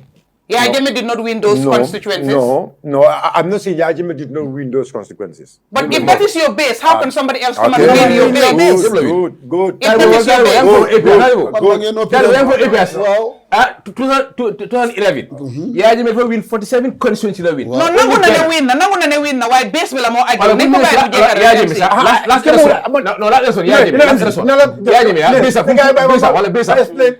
election Yaya Jammeh. Am ñu ne foñi. ñu ne foñi mooy bés Yaya Jammeh. Wow. Last election bu passé Barrow dafa win di entire foñi only benn la ñaaka. Ñu bari xamul loolu. Barrow dafa win di 5 foñi ba foñi ba Barrow. So li mota soma degul nak. Only benn mo na bés taxawut. Li mota. Wala nañ na continue. Sama baye nga wax. Yow tamit baye ma wax. Do waxati. Let's make it quick so the Talibou can come, okay? Jang momo be banko kan jang. Factual. Nga ko makina ko. Momo be banko kan jang. Yalo ne ko. Yansan jang if you look at the political be jang nyame. 2016. Yeah, I will start from 2016 now. I know, we know all what has been happening in the election. Okay, no. See the problem is. Me na la jëlé. A full minute. Waa léegi fekk 2016 xam nga MC li wax. I'm a guy. I'm all guy. Non man jeexal naa man jeexal naa. MC do waxa talibu nga bu la dorog ay abandi ite fanang yata yalla ni te yata ite be jaabi la you understand it will be so abulo dorog ay abandi nga continue bye okay go ahead. Okay, so ngana mo nene avo gali pour yenso ni yenso ibayol ko menyo faham la bakele ngab jamen do fuja wolum nyinti ko jang nyimban ko kan jang mo be ya lon ko politiko ngam fo jang fo be soto Right. Dima be soto I am telling you you don't even become more for the confidence soto. Okay. Isonda we man so wo jang ibalo no ko UDP they have a strong base in Baribu. Okay.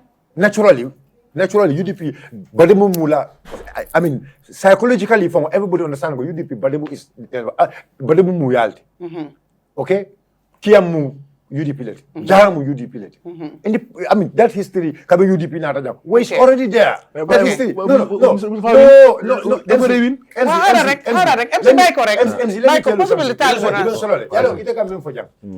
This election results, Gambia election results, enough moment, pour que election au Sénégal mo soto jang, me dun kan ko you have to understand that. Nim figol men kebe moy enough moment. MC, you know you were here during Yajeme's time. MC be janne.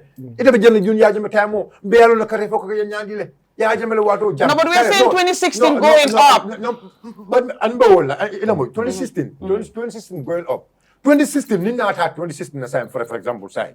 I mean baro jelle win, baro win ta munto leto. Baro win the Sada Jumal, nga 2016 na foye. I win the Sada Jumal. Wasada mele alon ko baro over winter yenga afo naturally wala mo UDP base led. A resource milk announced those are not fact results and we need to understand. But he won also in the Fonies. Which is not a UDP base. No. Baro won. Baro does not win in presidential elections. Baro did not win in Foni in 2016. 2021. Baro in 2016. 2021. 2021 laiwa. Very good. 2016. Very good. You need to understand. 2021 now. Nika fonyo ko Baro mo win Foni because I'm on base. I understand. Sirfo, injaka seta. Baro did a coalition with APRC. Baro did a coalition with APRC in 2021. It's still Baro. No. So that's I am talking to you about base. Okay. But 2016, oh no, hell no. Abula ayabandi. Even with that, I never come more feeling the men jam. It's not possible. Nale la mo, ngame fonyi wala nyindiko. Ni fonyi sama nyana. Mba fole ko fonyi, e ka fonyi membo. Fonyi mu barola coalition base leti. But fonyi mala coalition base leti. With all that I did not trust the results. But political nyim banko kan jam. Ko mala fo jam. Any political party may along may blow to the base la. You will never win an election. But Bayo again in presidential election, Barrow won Foni. You were saying it's because of a coalition with the APRC. I said even if the number is factual, if the number is factual. So you believe the number is not factual? factual? No, it's not factual. I still stand by that. Which numbers do you believe were factual ever? Which numbers do you believe? Let me tell you something. But Jamie also denied 2016. Wait. Abula Aya. 2021. Let me tell you something. The 2021 election, presidential election result is not factual, and I can tell you the discrepancy in. I can tell you the discrepancy. When the Canadian will start, imagine in a presidential election, you have 450,000 votes. You come to parliamentary election, you drop to almost 180,000 votes.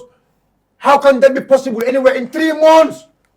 Let's use our brain. But again, I agree. No, but do you understand? Do you put factor? No, give me time. Okay, go ahead. Now, you come to the parliamentary, and that's what happened in the parliamentary. We go to the the local government. The local government election also, the same pattern. We go to the mayorship, the same pattern. Let's use our brain and understand. He has a point. You people talk about data. When we were talking about data, let us be frank. It's not okay, now, anyway. now, I want to help you here. Okay. Now, let's go back. Let's go back to 2016 presidential election. 2016 presidential election now. You tell me, you take Barola vote. The total number of votes Barrow mentioned to win the election, Yajembe mentioned, Mama Kande mentioned. You come to 2021, and you look at the numbers now, 450 something Barrow, UDP 200 and something.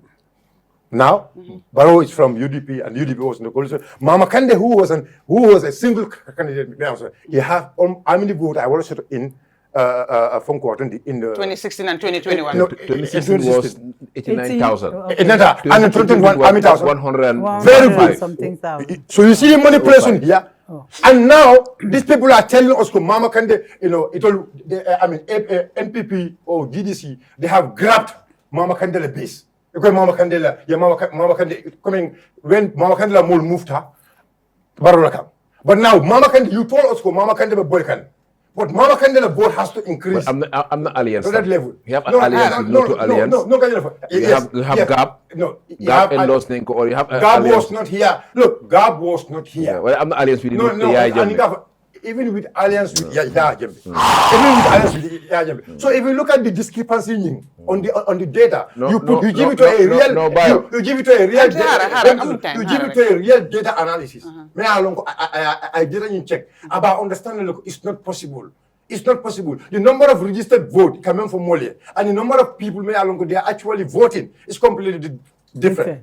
The number the number may register and look in 20. He has a point. No. Let me do something. No point. Let me in 2016. Let's add all the votes in 2016. Let's add all the votes in 2016, and you give us how many number of votes may I find. And then you now come and tell me the number of percentage increment in data or in survey or in statistic. There is always the adjustment. There is a figure. If screens has to adjust, one have to look at. So nobody should make us believe 2021 election was free and fair. It was not completely free and fair. It was not completely free and fair, even by the personalities from Molmole Fight. The number these people just went and sit, they did. Bluntness, if you that wrong, Okay, bye. Let me just before we move because do something. You didn't go near window water. But I am telling you here, Katrol fight. Talbela Katole Dabula Bute KMC.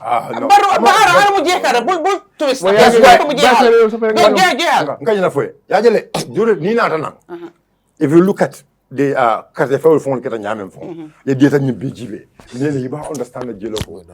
Katefel me along with our quantita, young, a quantita nyama. Everybody was there. Parliamentary election, every member of parliament.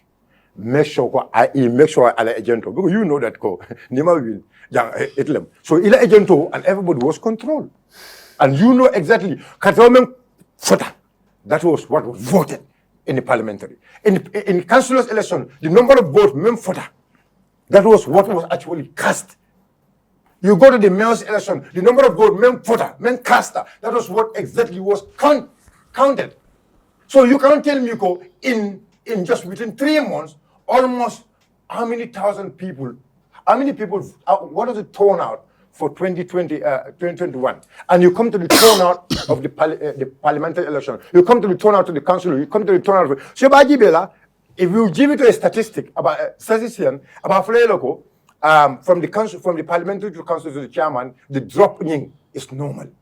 But about Fuleloko from the presidency, from the presidential election to parliamentary, the drop is completely not normal. This is what we need to understand. So, argument on our left, another time also, I think it's better. Because it's numbers.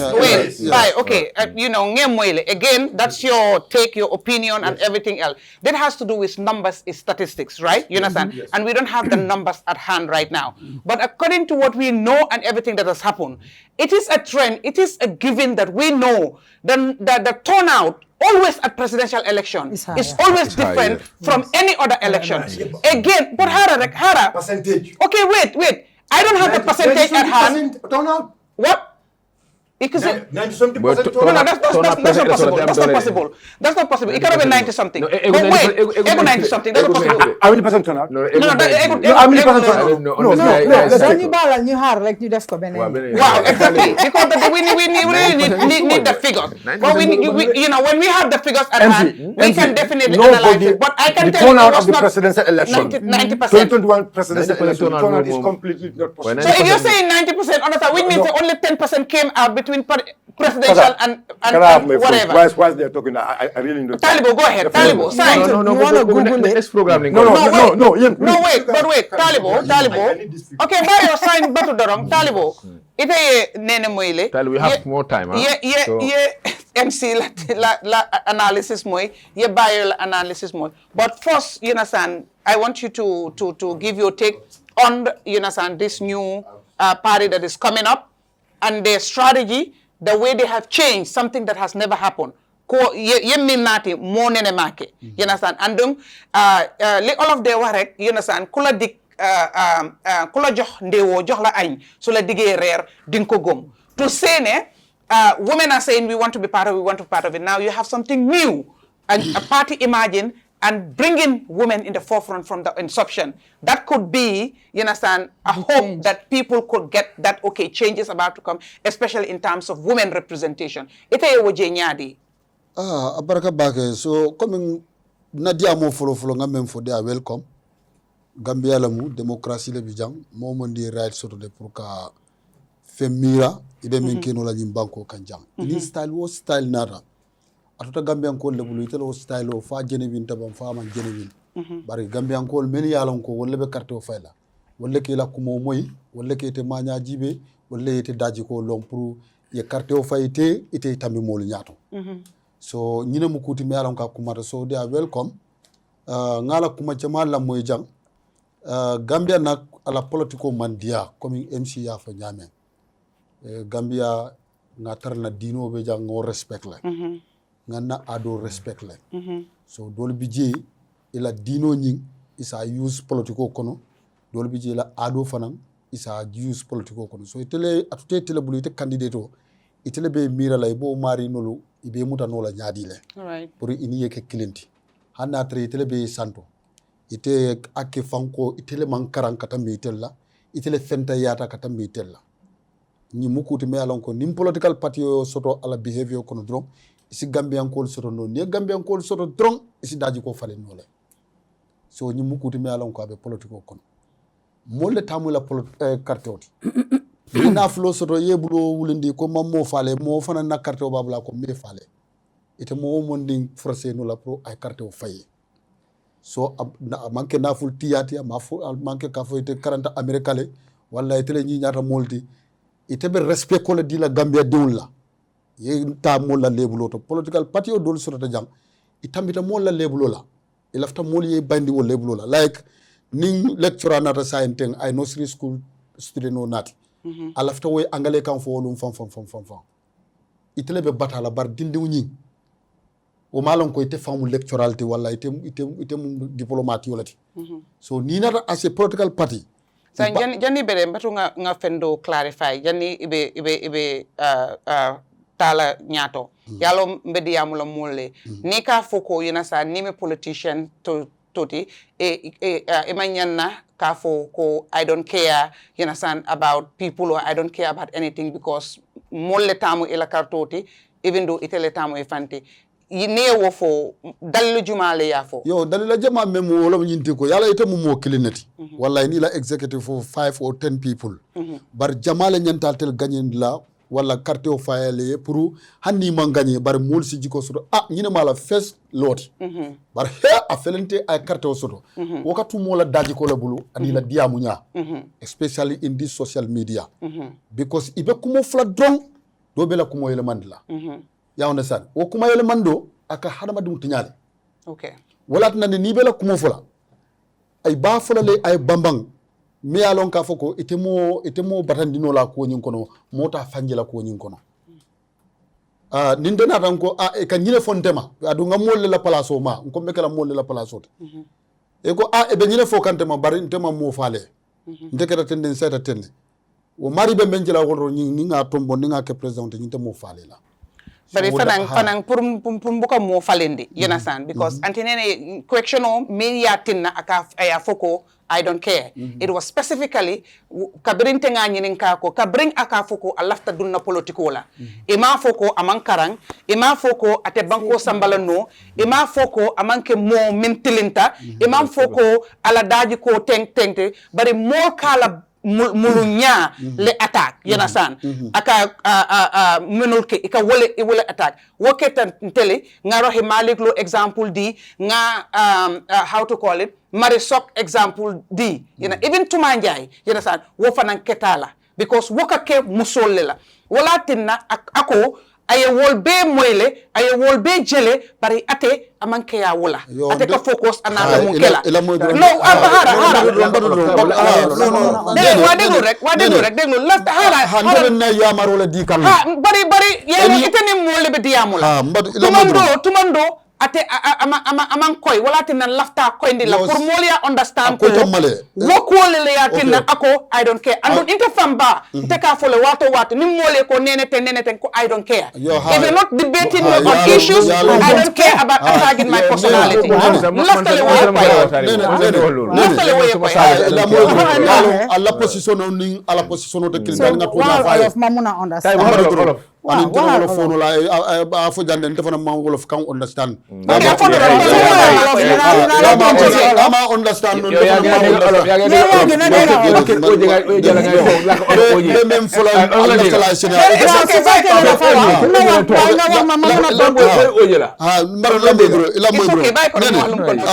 nsi même fono wala nyinti ko ati ay political party o alafto le lo sai ntebe na political expertise mbole foka na ta fal hamudu na ma ta fal hamudu but ite men fem foden tele lafta nun borom pour ta clarity wala tnen go ntebe nan ko sai ite de silandre te clarity que fo le sai ndeng sai ntebe men foka wala nyinti ko jam mol ka mo la moy language la hanni atar ko wala be kono ite nyanda men fola dabiri nya manke nyinde ko mammo fale Yes, billah wallahi ajabir nyama ko if you disrespecting me bari talibo te fam mimbe castigate la mimbe character assassinate la mo ke mo man betia no ila fitanga munke mo ben character assassinate la okay ana nene ngoko ni ko manke la mo fana manke la ndafa nan ko refoy ini la carte ni na carte iko mo man yalo mo ni be mo nyaton kala ibe personal attack lale wow ye double personal attack so why do you have to care about the personal attack when you have a lot of work to do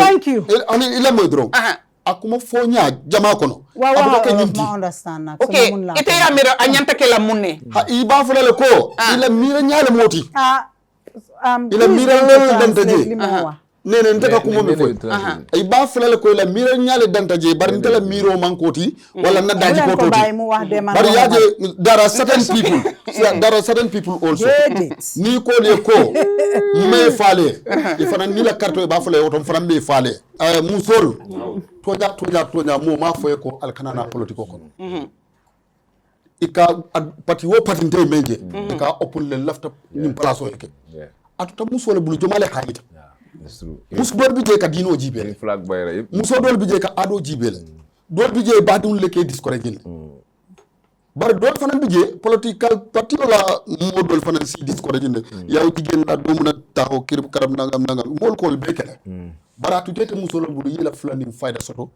it lafta men na yoke because nga muso jitang vice president nga muso jitang minister nga muso jitang bi ni tata traffic officer kono mo beto muso le police volti so darol kono muso le bije ande dia commandas ya ko neksa ni tata def tanu to bi ibe no so men calculate la je ni anin ke on compare muso le siata ke on tigi adu gambe la population fa muso le siata bara joma le fit so pour ka fendi ni be fundi kan demande o kuma ta ite fon e chance so le sila you should belong to this party ite nen because muso la ko e bola sembendu yaka inya e muso je sa abe je bo movement on yinto ita movement do ita muso support ni bem ko le timbe ala ko man understand man no ko yo kila mo neno mo yo ya sign high school so sai Mune Nene is a woman advocacy. She always advocate for women. Wow. And now there is a party or a movement. One the jigeni len buga dolal. Wow. Nene fundam boka siya. waaw te dina ñëw ñëpp dina ñëw si réew mi so go to the base issue bio be make ka damen fo base yaje comme ndale daltara ka foko a base bar ni ka calculation oke politiko ñi manke base di politiko ñi strategy lam okay fere fayo wala mu politiko ñindi okay na fere dulalu nka wala jibe baro bina la 2016 abata UDP le MC quand même for UDP man be soto wodula bari me across the country political party wol kono opposition to iteration bo soto so yade ka ko nimma tombo nyini kono ko ala sono nyimbe fiel dale ya tombo biri ya tombo o je la fero Halifa Sallah la fero mo ko tenda fero mama kanela fero wala ya jame boyndi kabri mo le nyini je dron wo mu fero walati mo le borota ina ani trust ni kaje ko fero ka tara jele ba fo circulation fo ok ça madame be kuma kiline folay talbe Ahmed Bensouda mayoral election ay carte o men soto dabo mo carte o soto in KMC okay because ka jele fo wala tinda I want to bring ila mo dron ça political party on UDP man be soto in KMC since election starta UDP nana man be soto je so la mo dron hadi jete la besti jete la besti bako ya jëm fo debi ya ko mu jeexal rek ya understand no it's okay ba ko mu jeexal rek after yow so bëgg sa je ñu ko fara political mendo man kijo man ñane farala jela ya understand okay presidential election it come in for 2021 ni nata coming kana parliamentary election always hani jambe la time aka jile jambe ka men soto mo bu ko soto pal député bu ka soto kansilo fana bu ka soto atodum 2017 UDP winter jang atodum KMC bar ni yaji be baké presidential election coalition e men soto ani député e men soto in each of the constituency ajitale ya understand so nka wala fosiri fo ko a menke best strategy lem talbe fero landi in KMC pour ka win a manke ka foko ay best UDP da makande there are certain UDP members in local government election talbe le wato iman carte fay fenke atodu talbe bar modo le carte fay talbe be MPP ye carte fay talbe le election ndaku men felente moye carte fay ni am UDP let in Latrikunda andu Latrikunda nana man UDP win na manke kabring ini mbaro kafta nyoma moli aje ka fo be president wala noma wo strengthen ni wala nata for Africa mbeta momento sainte so nka même fo fere fayolem ni ka fero fay ila fero moto drone ibe fer sot lale imam men expect ya understand bar ka fo ko beslem ibe gamba be nyini na mo bu ka tar beslin dulakeli in kiyam ni resource sol nyini jibe hanina last local government by election men keta in kiyam UDP ko mu jemu la besle de bari jibe ndam mu ne la ndel fana nga fen soro je me alon ka foko we are proud of it because na wodo dol bi jëm bota num nata wuli wol tole so je manke besti so fere fayolem si même fo bayo wala ñindi ko 2021 election result sol wala mu result sorti moli men fay because hakilo ta dino lela ne atra alla pulin ejento le funte ko ntela ñin dula kari nomba men fintita je o man tarje andum du moment ye carte o fay dro e ka tampu jele fam hani manke pulun ejento ila mol bi jele ka natal ka fay kan gadi mo la ka fa this is what is that doing ko la fonko bi je pulun ejento bi je oda political party la pulun ejento bi je so ka fo no la ko wo election ni amon ibe mol mislead kanne kamol mislead nyaadi bari bayo abulo dorang aya ba abulo dorang local government election on nata atel la abulato sport counting la be keringe sport counting wala kada ja fata dame yanko wala winta you accept it. So why can't you accept somebody's also results? Then they assign Nindel for Uncle Manson. No, yeah, Jamaica Manson 2016. And yeah, deny it. I'll call it a free and fair election. The same Mamenjale Bije. Alu Mamenjale Bije. Yeah, Nada Kodeke. Yalbute 2021. I'll call Alu Mamenjai Mantili. Yeah, Jamaica Mantil Al Katilintal. Yindal Telco for a Mantili. So you see sometimes Ganana electorate no.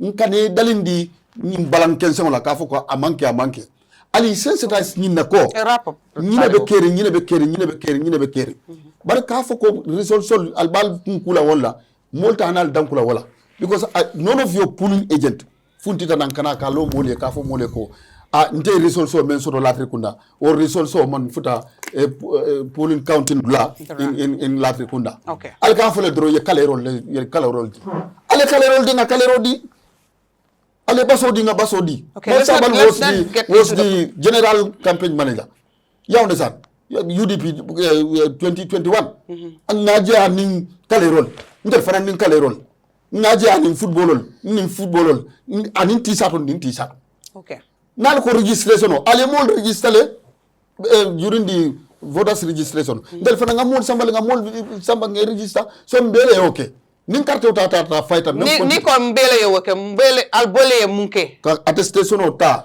okay for all register through attestation UDP yakele MPP yakele okay ya understand because ntel nitel le ka ben registration la itel yakele nindi ndun kana len fana nindi ndun kana ini musol kana mbele ak ya understand so but nin so alcohol bele ye kuja okay ya ni political scene lom mbele ak tout okay so jere be ko nyini kono so sa ni na tanga carte of men dunda keso kono wala kontita de okay abaraka talibo yeah I'll give you 2 minutes quickly to do that because we have to go back to the guest. Yalo there are women going about the election results. The disparity in terms of the percentage from presidential election to parliamentary election. That was the so in 2016 the turnout was about 54%.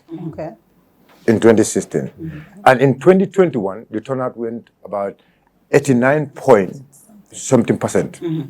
Almost 90%. Yes. That was in the presidential election. Yes. So when we came to the parliamentary... But also in 2016, by then we did not have new registration. I think the last registration was in 2000 and... 2016 there was no new registration. New registration. That was supplementary.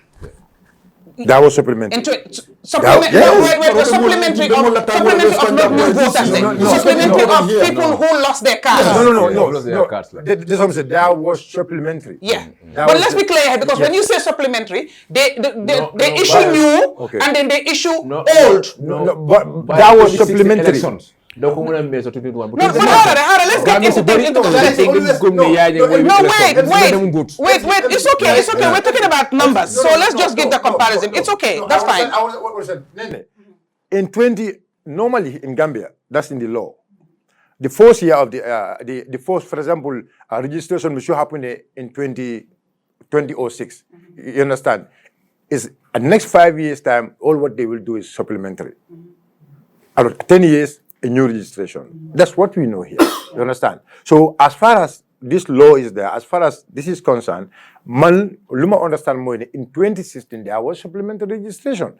Okay, now let's come to the total voter turnout. The total voter turnout in 2016 was 54%, and in 2021 is almost 90%. From the presidential election. Right, from the 90% presidential election, it drops all the way in the parliamentary election to 54%. To come to the parliamentary election in 2022. But in 2016, Harold, it's easy. But then you have talked about the number, the total voter register in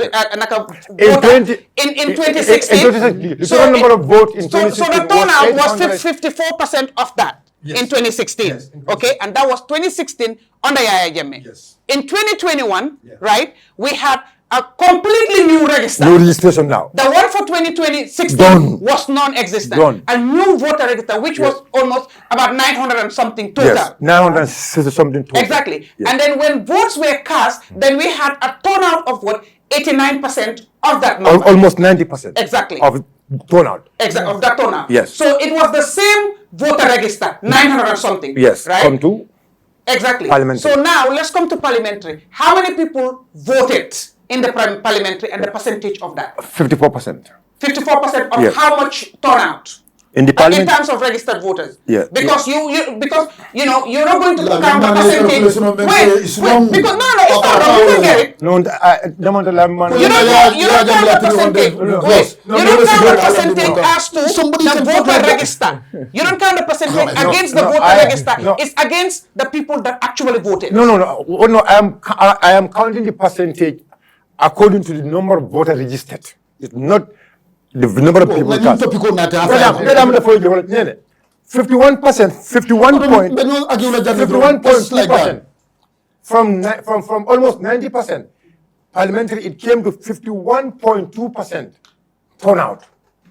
Lala. So I left on that. And let me show you this.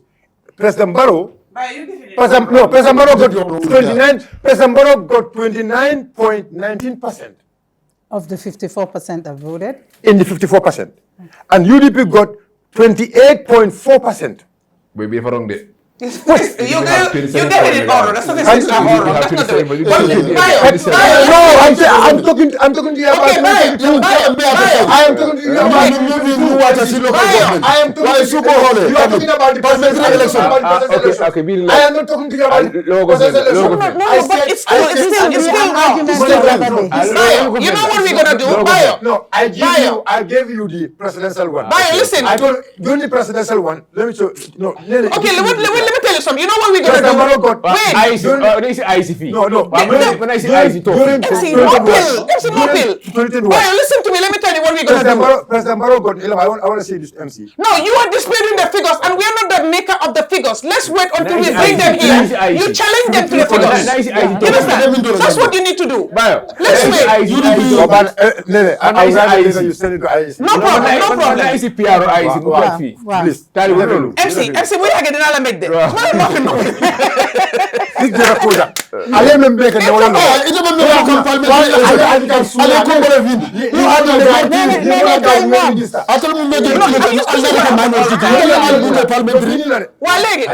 Listen, Talibo.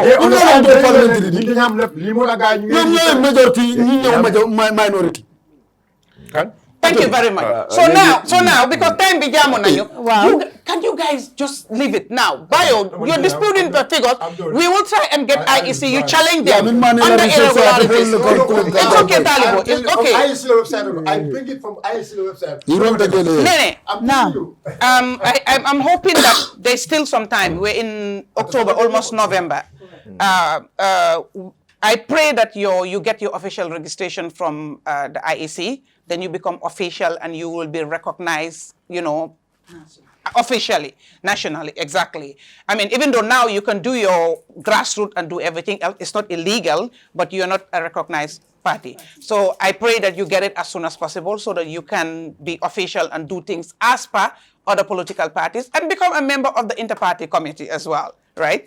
But now, a lot of people believe that there's so many opposition parties. Some are in alliance with the president. Again, like MC said, ñom mom convenience rek la because musu ñoo taxawal dara congress sa ci bir nek lañ ko dé amuñ office amuñ dara mako wax because lu xew la ko wédi nga challenge ma so ñoñu duma leen dé wax dañoo bootu rek musu ñoo boot kenn musu ñoo taxawal seen bop sax ñom dañoo bootu rek why you have parties ñoo xamné they are still opposition and they are seen doing opposition activities and opposing the government like you guys are doing, right? But the belief is, majority believe that Barrow my incumbent.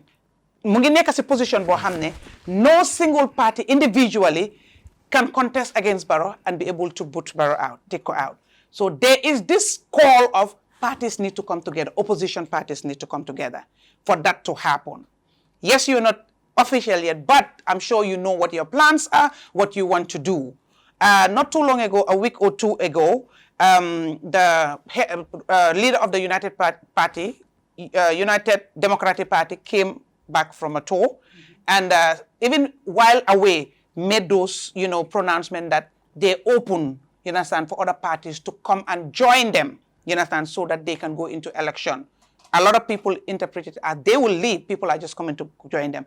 Other people are saying, no, let's come together and sit and discuss and see the best way possible that we can come together and take Barrow out. Now the question is, have you guys pondered around that?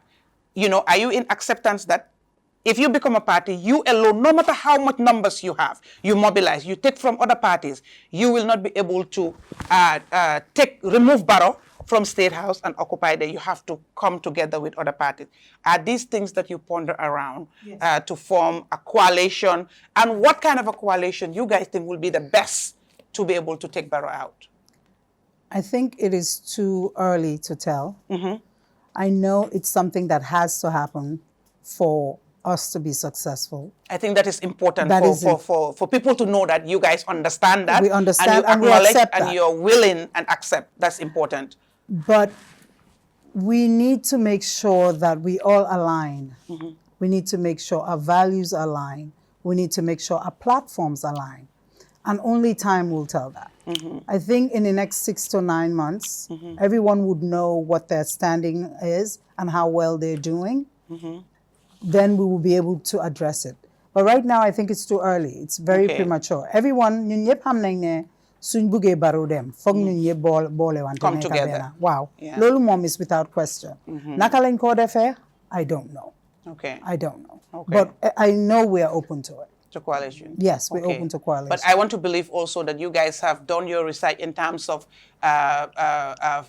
coalitions or alliances that has happened in the past between parties, the genesis about it, because again, those are all things that will inform your decisions, you understand, of And potentially. we're actually talking to people now that eventually that would happen. Okay, so the talks have The talks are there. The conversations are there. But again, you want to make sure your platforms align. Absolutely. Because there are things that, as a party, GEP will not compromise.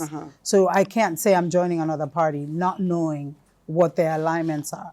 But definitely it's a conversation we're willing to have. Because this is a thing about Gambia. It's not about you just GEP. It's about Gambia, and it's about Gambians coming together to create a platform that works for all Gambians. Gambians. Yes. What do you think about this term limit?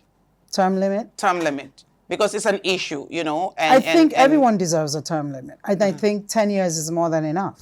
Okay. I don't think these are the things we complained about Jame. You want a Jame that fit on 22 years, then sona. Why we becoming another Jame?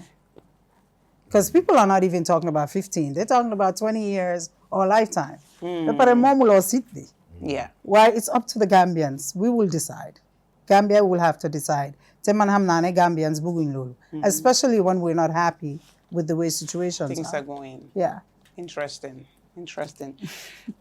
I would have loved us to continue this conversation because there is a lot to talk about. And like I said, wow. Yeah. And definitely we'll love to have you back. And especially if you get your registration, by then I believe Nedingen manifesto bi, which we have already. Exactly. They can also speak to Sen Constitution bi, because important na ñu xam lan mo nek Sen Constitution bi. Again, it's not only enough ne you have a female as a running mate, but apart from mom, lan mo fa nekkal jigéen yi si seen loi bi ngeen xam ne moom ngeen di doxee lan moo fa nekkal ndaw yi you understand lan moo fa nekkal xëy na teachers yi lan moo fa nekkal nurses yi loolu bugga nañ ñu toog nekkal healthcare lan fa nekkal agriculture pharmacie loolu yëpp bugga nañ pour ñu toog ñu waxtaanee ko understand nga pour loolu mooy tax ñu bari ñu gis seen boppa and also think ne they can affiliate and align so dinañ kontaan trop soo fi ñëwatee and please tell us that you will come here as the first platform after your registration. Definitely. You have my word on that. You have my word. And that day, I hope we'll have both of you, both you and Seiko. We'll have you together so that you can speak to them. Thank you very much. Thank you for having me. Yeah, exactly. So, Mabaila, rek nga nuyu wante ak ñi ñoy seetaan, your last word, your parting word, rek pour bala ñoo tëj. Well, I didn't get to say everything we wanted to say. Gis nga hulo rek lañ fi hulo.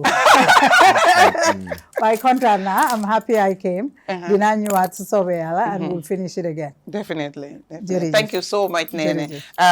Unfortunately, you understand, time bi daf ñu dee jaamu. It's like suñ started dang they forget in 1 hour, 2 hours. Di nga mëna wax yépp. Open at 2 hours. Yeah. Open up exactly. But you know, people get fired up. They 2.5 hours. 3, almost 3 okay, hours. Almost 3 hours. Which is okay. Why? Still, I'm lubarilin wahuton. Exactly. So I. Foog naa ne tamit liñ fi wax tamit dina nekkal luy indi leeral si askan bi dina indi yokkute you know dina make ñu bari ñu start to think you know what I think that's the place I need to. I'm not going to respond to him because then he wants a response from me. I just need to make things clear. If you're going to make personal attacks against me and talk about me personally. Wako si Olof mu leer. Su fekkee ne yaa ngi wax suma wax ba pare looy wax xamuloo ma musuloo maa gis online rek nga ma xam lu ma laa faale waruma laa faale parce que ñu ma xam duñ wax looy wax parce que man duma jël alali jàmbur duma wax waxi jàmbur nekkuma Gambian ku toog fii sona jëluma 1.5 billion bu ma I cannot account for defuma loolu man lu ma am maa ko liggéey maa sona so ma buggee yab duma ko nangu parce que yabuma kenn so ñëwee fii di wax nonsense dama laa tontu. Gambians deserve better. What we've had the last 10 years shows we deserve better. Dañ sona li ngeen promise Gambians 10 years ago ben tey amuñ ko tey lañ gën a sona so su fekkee ne coono bii ngeen bugga ñu continuer si liñ nekka waaye su fekkee ne we all deserve a better Gambia, let's vote for ourselves and our children and vote for a better Gambia. Wax di jeex na.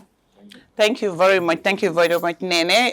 Dégg ngeen wax bi rafet na ñun ñëpp xam nañ li ñoo jànkuwanteel ñun ñëpp xam nañ ci liñ nekk ñun ñëpp xam nañ li ñu nekk di dal. So if Gambians deserve better, she believes Gambians deserve better. And if we all agree we deserve better, let's do better and let's do right by ourselves. Di la jaajëfal, di la gërëm, di am kontante bu mag pour nga ñëw séddoo ñun plateforme bii nii. Di yaakaar ne am na leerte yu bari yoo indi wax nga yina san ci li nga gum ci li nga taxaw ci li nga yëngu ak parti bi nga xam ne moom ngeen nekk di taxawal lan ngeen bugg a defal askan bi Gambian si rawatina jigéen ñi ak ndaw yi te si suma gis-gis loolu leer na ci nit ñi du fi am nag dinañ bub di ñëw di waxtaan from time to time pour gën a yaayal waxtaan bi gën a indi leerte parce que affaire bi du dox duñ ko def benn fan rek duñ ko def ñaari fan lu war a continuer la even su yàlla defee sañu dénkaleen nguur gi waxtaan bi dafa continuer li ngeen di def li ngeen war a def fi ngeen tollu loolu yëpp dina ñëw di ko waxtaanee kon kontante bu mag la di jaajëfal suma panélistes yi ñoom tamit beneen yoon di jaajëfal ñëpp ñi nga xam ne ñoo ñuy seetaan saa yu nekk ajuma bu nekk di leen xaasal si nuyoo bi duñ fàtte rek ñi nga xam ne ñooy dooleel programme bi nii njëkkee ko si Kër Finder ñoom nga xam ne ñu ngi yëngu si yëfi sampa kër jënda kër jaay kër lépp moo xam ne ci fànn googu noonu la di leen wax ne rek jokkoo leen ak Kër Finder seen nombay dinañ ko def si screen bi ngeen jokkoo ak ñoom dinañ leen jàppale ci lépp li nga xam ne loolu ngeen soxla ci yëfi kër ci yëfi sampa ci yëfi jënda ci yëfi jaay seen xel màcc na ci lool te ñu xarañ leen ñu jub lañ di jaajëfal ñi nga xam ne tam mooy APS ñoom financial bureau lañ financial institution di yëngu si yëfi wecci xaalis yónnee xaalis ñu am nag ay app pour oyofal li nga xam ne mooy transaction si nit ñi dee def si seen app si ñu am an app APS app am a wallet si tayi na ñu gën a bugga baaxeel ñi nga xam ne ñoo leen di use seen customers yi ñu am link boo xam ne dañ ko create link bi soo jëlee link bi nga seen ko nit soo ko senee kooku noonu su ko usee mu seen xaalis yónnee xaalis si nit yow mi nga xam ne yaa yónnee link bi dinañ la baaxee lu ñuy ooyee junne ak juróomi téeméer mooy $1,500 loolu rafet na lool te loolu baax na lool so di leen ñaax ne leen use leen link bi business la de te ñun fii ñu ngi use APS saa yu nekka te gis nañ njëriñ gi ci nekka du oyofaay bi rek du easy waay bi nga xam ne yombaay bi nga xam ne moo nekka ci plateforme bi di ko use waaye ay mbaaxate yi nga xam ne la ñuy indil askan bi kon APS ak Kër Finder ñu am soxla lañ ñu am solo lañ ci programme bi fii nii dooleel leen mooy dooleel ñi di leen fàttalin tamit suñ app naka stars yi mu ngi up si Facebook bi soo leen di seetaan rek may leen ñu stars yooyu dafa tontu xaalis te xaalis boobu noonu moom la ñuy use pour dooleel programme bii nii kon dina am solo lool soo leen ñu maye stars saa yu nekk ngeen di seetaan di jaajëfal ñi nga xam ne ñoo nekk ci gannaaw programme bii nii machine bi Charles Elvis Ngom Sam Lamine ak seen coordinateur bi di Siré jaarale nuyoo bi ci ki nga xam ne mooy borom kër gi Fatou Touré bu baax bi mi nga xam ne mooy borom kër Fatou Media ni ma koy waxee rek fii la mburu bi di xoyom-xoyome fii la ñëpp di seetaan fii mooy bu baax bi parce que ku baax ki moo ko moom balaa ñoo tëj rek di jaajëfal ki nga xam ne mooy Madi Cissé National Assembly member pour Serekunda West moom moo toog rek def lu baax loo xam ne binda book ñetti book la binda waaye benn book bi daf ko jagleel Talib Ahmed Bensouda mayor of KMC mu koole book bi Talib Ahmed Bensouda a man of vision so book bi ñu ko jaay fu nekk mu ngi naka lañ ko waxate Timbuktu and many other places ñu bëgg rek di leen wax ne pour support Madi also know a lot about autobiography of Talib Bensouda ñuy leen di ñaax pour ngeen jënda book bi nii kon di leen wax ne jërëjën jëf juma mubarak ba beneen ajuma ak beneen guest ak beneen show beneen topic di leen wax ne bye bye it is from your queen Neneh Frida Gomez jërë ngeen jëf.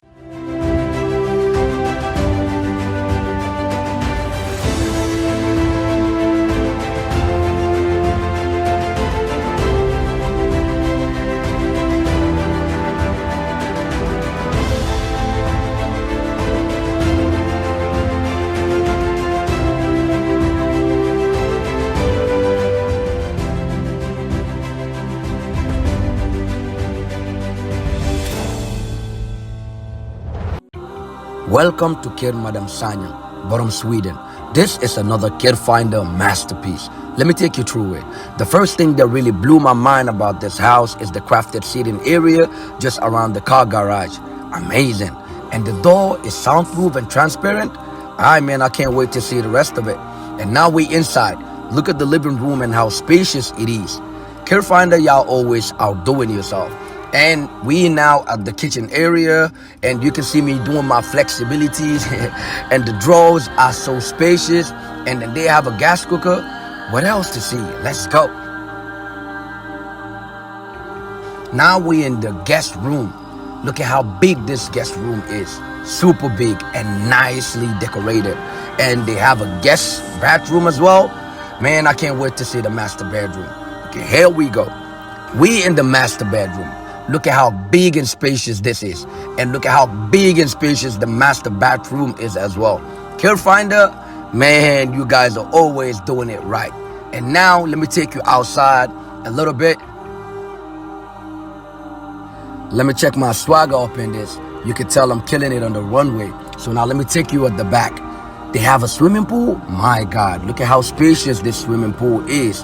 I can't wait to really jump inside, to be honest. And they have a Bantaba sitting area as well, so you can just chill and have a good time with family and friends. And then they have swings for children or couples.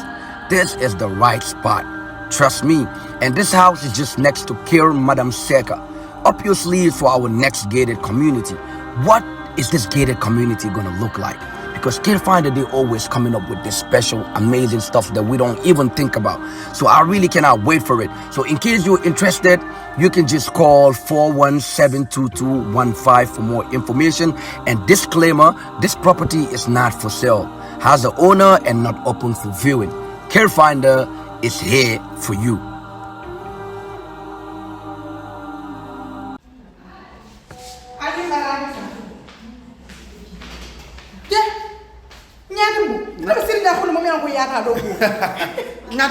Nyatimbo ntemu APS leti. Ndemu APS leti. APS Gambia le mu APS ti. Katun APS is 100% Gambian. Bari nyatimbo ete ku furi mbala kentala di. Ke nyatimbo ntari taba futu wola. At least it ya fonte ko APS min kullo balbiji. Imo fon fonya fon ka fonyo ko ibina do ibodo ko APS jam fane mo fana fonya nyatimbo. Yo min fo enta sija. Ndanga moyro ko APS wallet isa ko do kino min tata fa wuli muan ime charge fenna wala nta sindija ako ngatimbo nkoy ko kabo transito kata wala fa wuli muan ite fenne dola womu zero file bitun kabo wo 20,000 la ka sele sal ike tamun ike charge mun fa abuka fensi 1% da malam ngati wota yara gamme no be nyanta wala kana APS wala tele mo baylo ko ko do ki ibadi ngol yajele ni APS kabrin nan credit koto bari min kum mayata bet wala fa mo kas pawat ni suto be during suto be dibining abe tema biti kol sonda ila APS mobile lo sika ni asika to ya safe da men ko fen ko atondi nawek ha ni oto jeje nyamen do tachi ama ni ama do abanta ila kas pawa isa hawasima ajibe free joriti je otam baden gameno albesito wulle fi set alna leta APS wallet yela lam baylo kon APS wallet nyaata doro bari koto nim fata do suwo kon to ru ngi defo no le mol ñala jam nim fata do suwo kon ba fole ba siti jembita ndo register jede kadu sa APS 100% namundi APS 100% APS Gambia 100%.